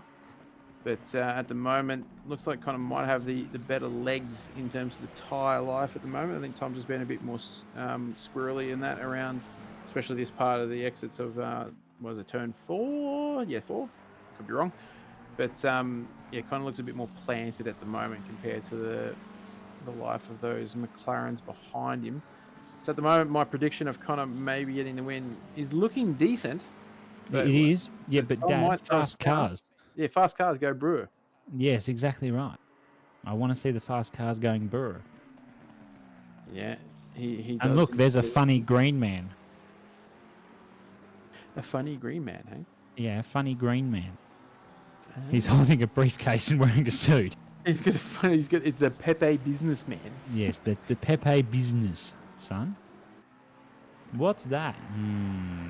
Yeah, we don't worry about that. Yeah, we can explain that to him when he becomes of proper age.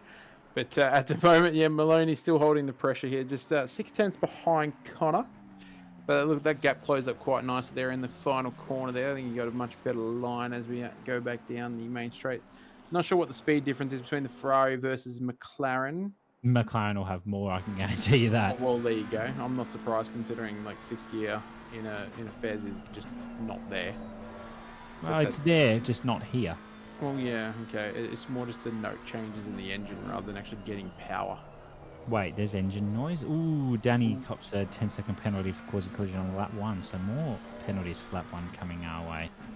Yeah, well, it's taken him 15 minutes so far, and they're still unpacking that lap 1, turn 1 incident by the look of it. There was a fair bit there, so doing top effort works here, but once again, Tom will be trying to show that his McLaren and the Pepe business is all over the mirrors of Connor. Don't know whether he actually drives with mirrors or not, so I'm not sure whether Connor is going to be affected by Tom's McLaren in the background, but these two have been at it all season, and obviously you can see why. Yeah, absolutely. Some top two, I say top two, just some top class drivers overall in terms of OR these two are. And their pace is absolutely unmatched in some of these races. It's fantastic to see coming through the kink now. Connor, you can just see suspension trouble of the Ferrari. It's good, but it's not always the most friendly coming down the final corner. Nice in the braking point there. Just gets the car turned using the curb out of the final corner. Maloney did not quite get that same result. 14 minutes left, so Maloney needs to start with something. Yeah, Connor's on it. Yeah. Yeah, Connor has decided race pace needs to be stepped up slightly. Tom, see if you can match me, please. But obviously with his pace, you can see that Johnson has just dropped off the back a little bit, just been sub 2 seconds behind Maloney, so not quite up to their spec, but not saying that he's definitely not on his own level of pace. He's definitely holding off Giacomo with a 4.5 second gap back to P4. So he'll be sitting in a nice position. Oh no, I see some yellow at the exit of turn 1. So that could be a bit of an incident between, looks like car 9 and car 6, I think. Could be wrong on those numbers, but we might be able to see what happens between, I think it might be Hucky and Kong that got involved there, but we might get something later on. But yeah, Tom has now just dropped to the, he was within that half a second, but now just over 1.1, almost 1.2 now. So those tyres might be dead. He may have pushed a little bit too hard, too early, especially Well, with he's the safety definitely car pushing restart. that braking point that hard. Did you see that? That was a little bit deep for the liking and almost out over of the track top. limits. Well, that's okay. And if he's still got track limits up his sleeve, then he'll be not too You hope stressed out so. about that. But yeah, I think at the moment he's going through that hard phase of those tyres not liking their condition. Yeah, I can imagine the tyres probably squealing a little bit in that final sector especially. I mean, track temp's only 25, only 20 degrees ambient, so not really conditions that would warrant your tyres being particularly hot. I mean, 30.7 there from Maloney, that's still 2/10 off his fastest, which is nothing. That's very close. And just getting a little bit squirrely through turn 1, down to turn 2 now. Behind, a little bit deep, but pulls it up and gets a cracking exit. They've got 2.3 to Johnson behind. Jake Coman's actually caught up to Johnson 2/10 in the last 3 laps or so. Whether that's going to be enough of a result to get up onto the podium in 12 minutes, I'm not too sure. Here's a replay though. This is Kong and Hackey, and he's Yeah. I was going to say there's going to be a bit of rear boopage, but didn't want to get too far ahead of myself there. But I think Hackey may have just come in a little bit slower than Kong was expecting, and unfortunately didn't judge the gap accordingly, and just just had that little bit of contact, and that's all she wrote really. But just going to also give a shout out to Luca doing a much better race at this one. Won't be having that 40 seconds or so of penalties looming over Luca at the moment. Oh, so you've jinxed it now. So. I have in a sense, it. but I mean Luca is in clear track as well, so I think they'll be very happy with themselves this time round. Definitely going to get a better result maintaining current. As we see Tom get real squirmy on the exit there. Doesn't like that curb that McLaren weirdly. I don't know if No. it's just maybe he's just trying to. I mean, just 4/10 off. I reckon that was probably a good 1 or 2/10 there overall. Excuse me, that slide just on the entry to the straight there. As you can see, a good little battle. Schilling was on the back of Rashuti there for a bit. Kong as well was on the back of Hackey again. Schilling was about 2/10 up to Rashuti before, so maybe a little bit of an incident before has dropped him back, but maybe he can bring that one back up. Brian Kong now, P13, fighting for P12 with Hackey. Not in the same class, of course, so nothing affecting them too much. Hackey is actually just outside the podium positions for AM class in this race so far. Still 10 minutes to go, so anything can change. Yeah, your class leader in amateur class at the moment is that Usman in P7, which that is a mega result for an amateur class.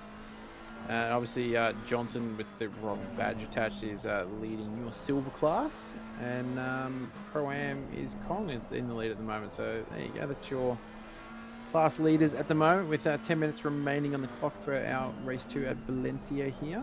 But once again, always see a bit of a interesting line there for Kong coming into that corner. I mean, that's one of the corners that I still am yet to work out how to take properly.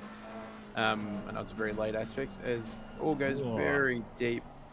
Almost ends up in the back of Hackey there, but done well to maintain the car, which is always good. This corner here, Hobbsy, I don't know about you, is not ideal for me, and that mega late apex trips me out every time I try it. Yeah, certainly a tough one. It was interesting that just before that that late apex, before the double right, the double left, interesting way to take it. Went for a V-shaped type line there, not exactly what I was expecting to see. For that sort of a corner. Hackey, though, that's going to be a bit wide. So Santo had an even worse exit onto the straight. So can Hackey put a nose in here? Lambo good on the straight. Slipstream might move to left and should at least put a nose in. Bit of ACC rubber banding between two people with... Yeah, I was worried about that. Samoina has just copped the 5-second penalty for causing a collision on lap 5. Hackey now it's just battling with Kong again after a little tap before, so it's not an ideal situation to say the least.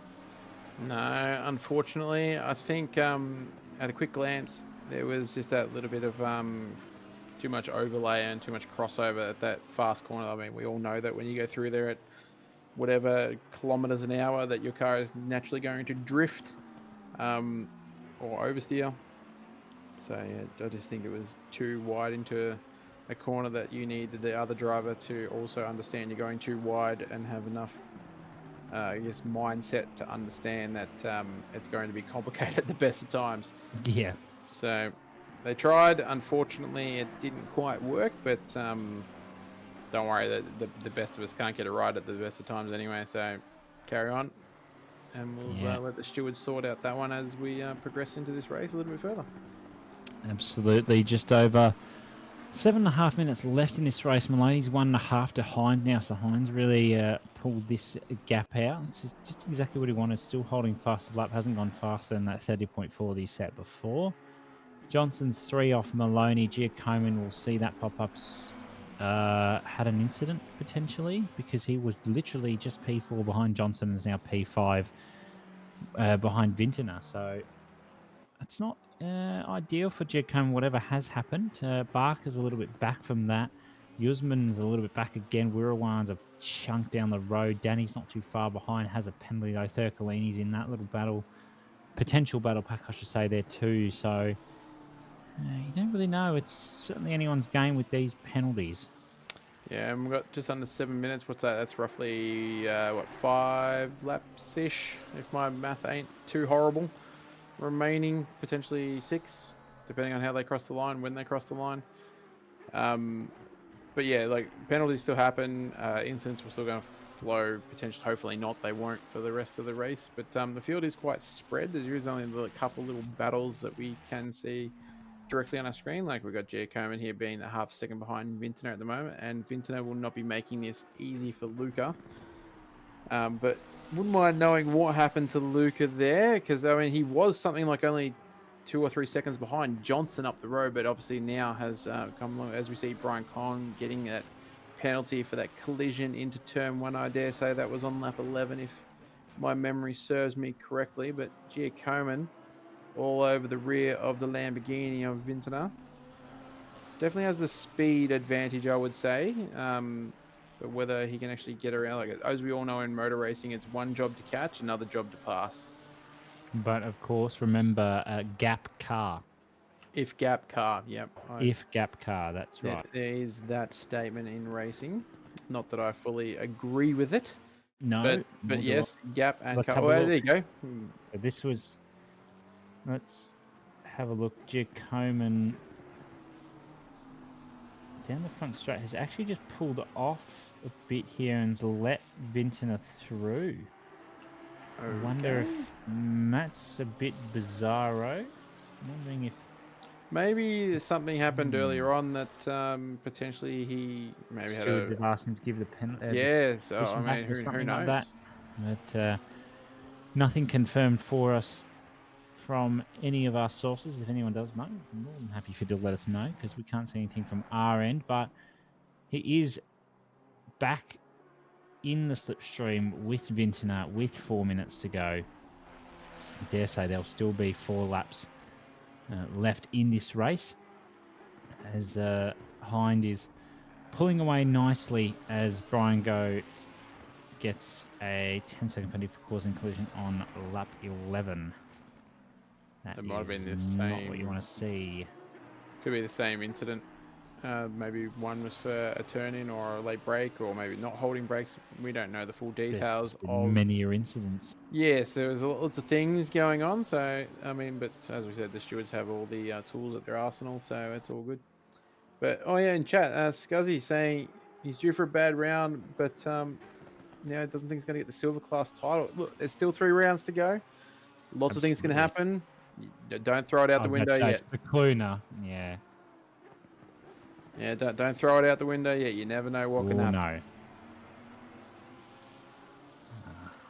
I remember thinking a title was out once and then winning the title by 1 point or something silly. And it's not over till it's over. Exactly. It's not over till it's over, and then the other driver says, "Screw you! You beat me by a point. You pain in the bum." then you know it's over. Then you know you've done something that you never. Oh, that's a Oh, big squirm on exit of the last corner there.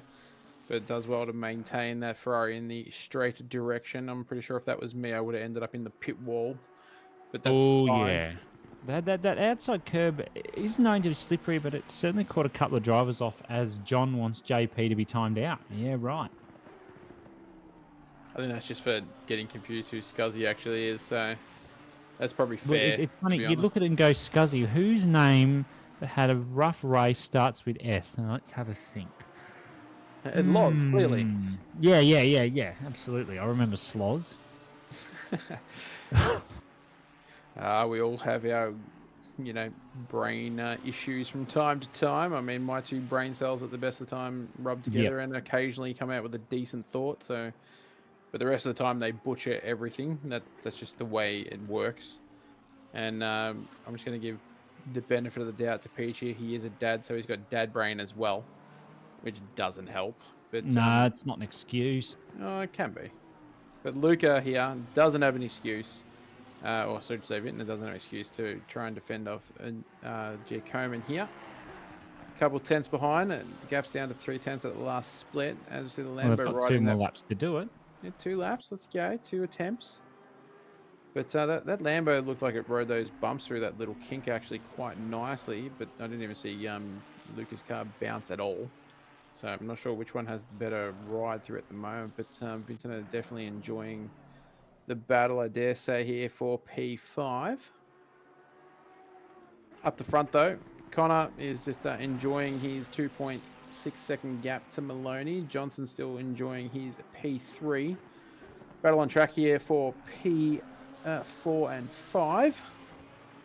It's probably the closest thing on track. I'm upset by the red and that Costa has a DT. Oh. I'm suspecting that will be track limit. Because we were not notified. notified of it, so I would be inclined to believe that it will be for track limits. Giacomin does need to mind said track limits at the moment, as he's definitely putting a lot of pressure on Vintner, but doesn't want to compromise himself and sticks it up the inside and gonna just hold it there. Ooh, bit of a tap there between the drivers. Not too sure who's at fault there. Cameraman decided not to give us the right angle, but that's okay. Classic ACC cameras, and now goes deep, just trying to catch back up to Vintner. They have 1 lap left, as we see Hine just coming down the front straight, about to come across the line for the final lap of this evening's race 2 here in Split Green here at Circuit Ricardo Torma, or Valencia in the more simple term. As I say, Valencia is far more easy to pronounce than that. Oh, Luca goes incredibly wide there. No, I dare but think say about that's a limit. Tormo, mate. Think about Tormo. Well, I do, but I'm not going to butcher it any further than I already have many times tonight. Last lap. In your Spanish. What is it? Yeah, I just got to practice my Spanish. Yeah. We've got about 12 corners remaining or something like that. I'm not sure the total. Many corners Many remaining, isn't it? corners 15 and- here or something silly. And you just keep knocking them off as these two are battling for P4. Coming up into turn 4 now. I think that's off the top of my head. I think that's right. The podium in class. Oh yes, look out. So Johnson currently P3 on the podium, but does have the provisional class win a long way back to the next silver driver, which is Barker. Giacomin now pulling all the stops out to try and get past Vintner, but I don't think it's going to prevail as of yet. Nice wide use of the curb. Goes for the nice turning. Can anything be done? I'm not so sure. Very wide. That could also be a warning. Hopefully he's got a warning or 2 up his sleeve if needed. Kind of Hind though. Oh, was about to come around the final corner. He is coming around the final corner. He's going to come down the back straight, front straight, English. One of and the take the win here. Bub now was right. Connor takes the win for the race 2 here. Split Green, Valencia. Maloney comes across P2. Great racing from him over race 1 and 2. Johnson's going to come across the line for P3 and the class win in silver. Vintner holds off Giacomin only just though. Those two had a great fight overall for P4 there and P3 in class. Barker will be next to cross the line. Goes P6 and P2 in class there. Yuzman's going to come across the line for P1 in the AM class, in fact. Yes, because Johnson has the silver badge, not the Yes, red but badge that we see on ACC screen. says no. Yeah, ACC says no. Computer says no. Danny across the line. Then Werawan, Kong, Rashuti should be next after that, which looks like the case. Theccolini. Then tacking on there for a T11. I got the numbers are changing. People are leaving servers. You're hurting my brain. We'll see it at the end. We will see it at the end whenever it comes across the line. Ooh, Oh, good avoidance. Well done. that was nice. Well done. Sean Schilling comes across the line for 15th place. Simuina comes across the line. Costa comes across the line, takes the 30-second penalty for the drive through. As we come to a close here for the race, and we'll check the final results in uno momento. That was As some the top level racing across the board. yeah, very good racing overall. The race As- pace, the Yeah, fastest lap. I mean, there's lap times there that I wouldn't even dream of hitting, but they're doing it in race trim, which is just as impressive as it sounds.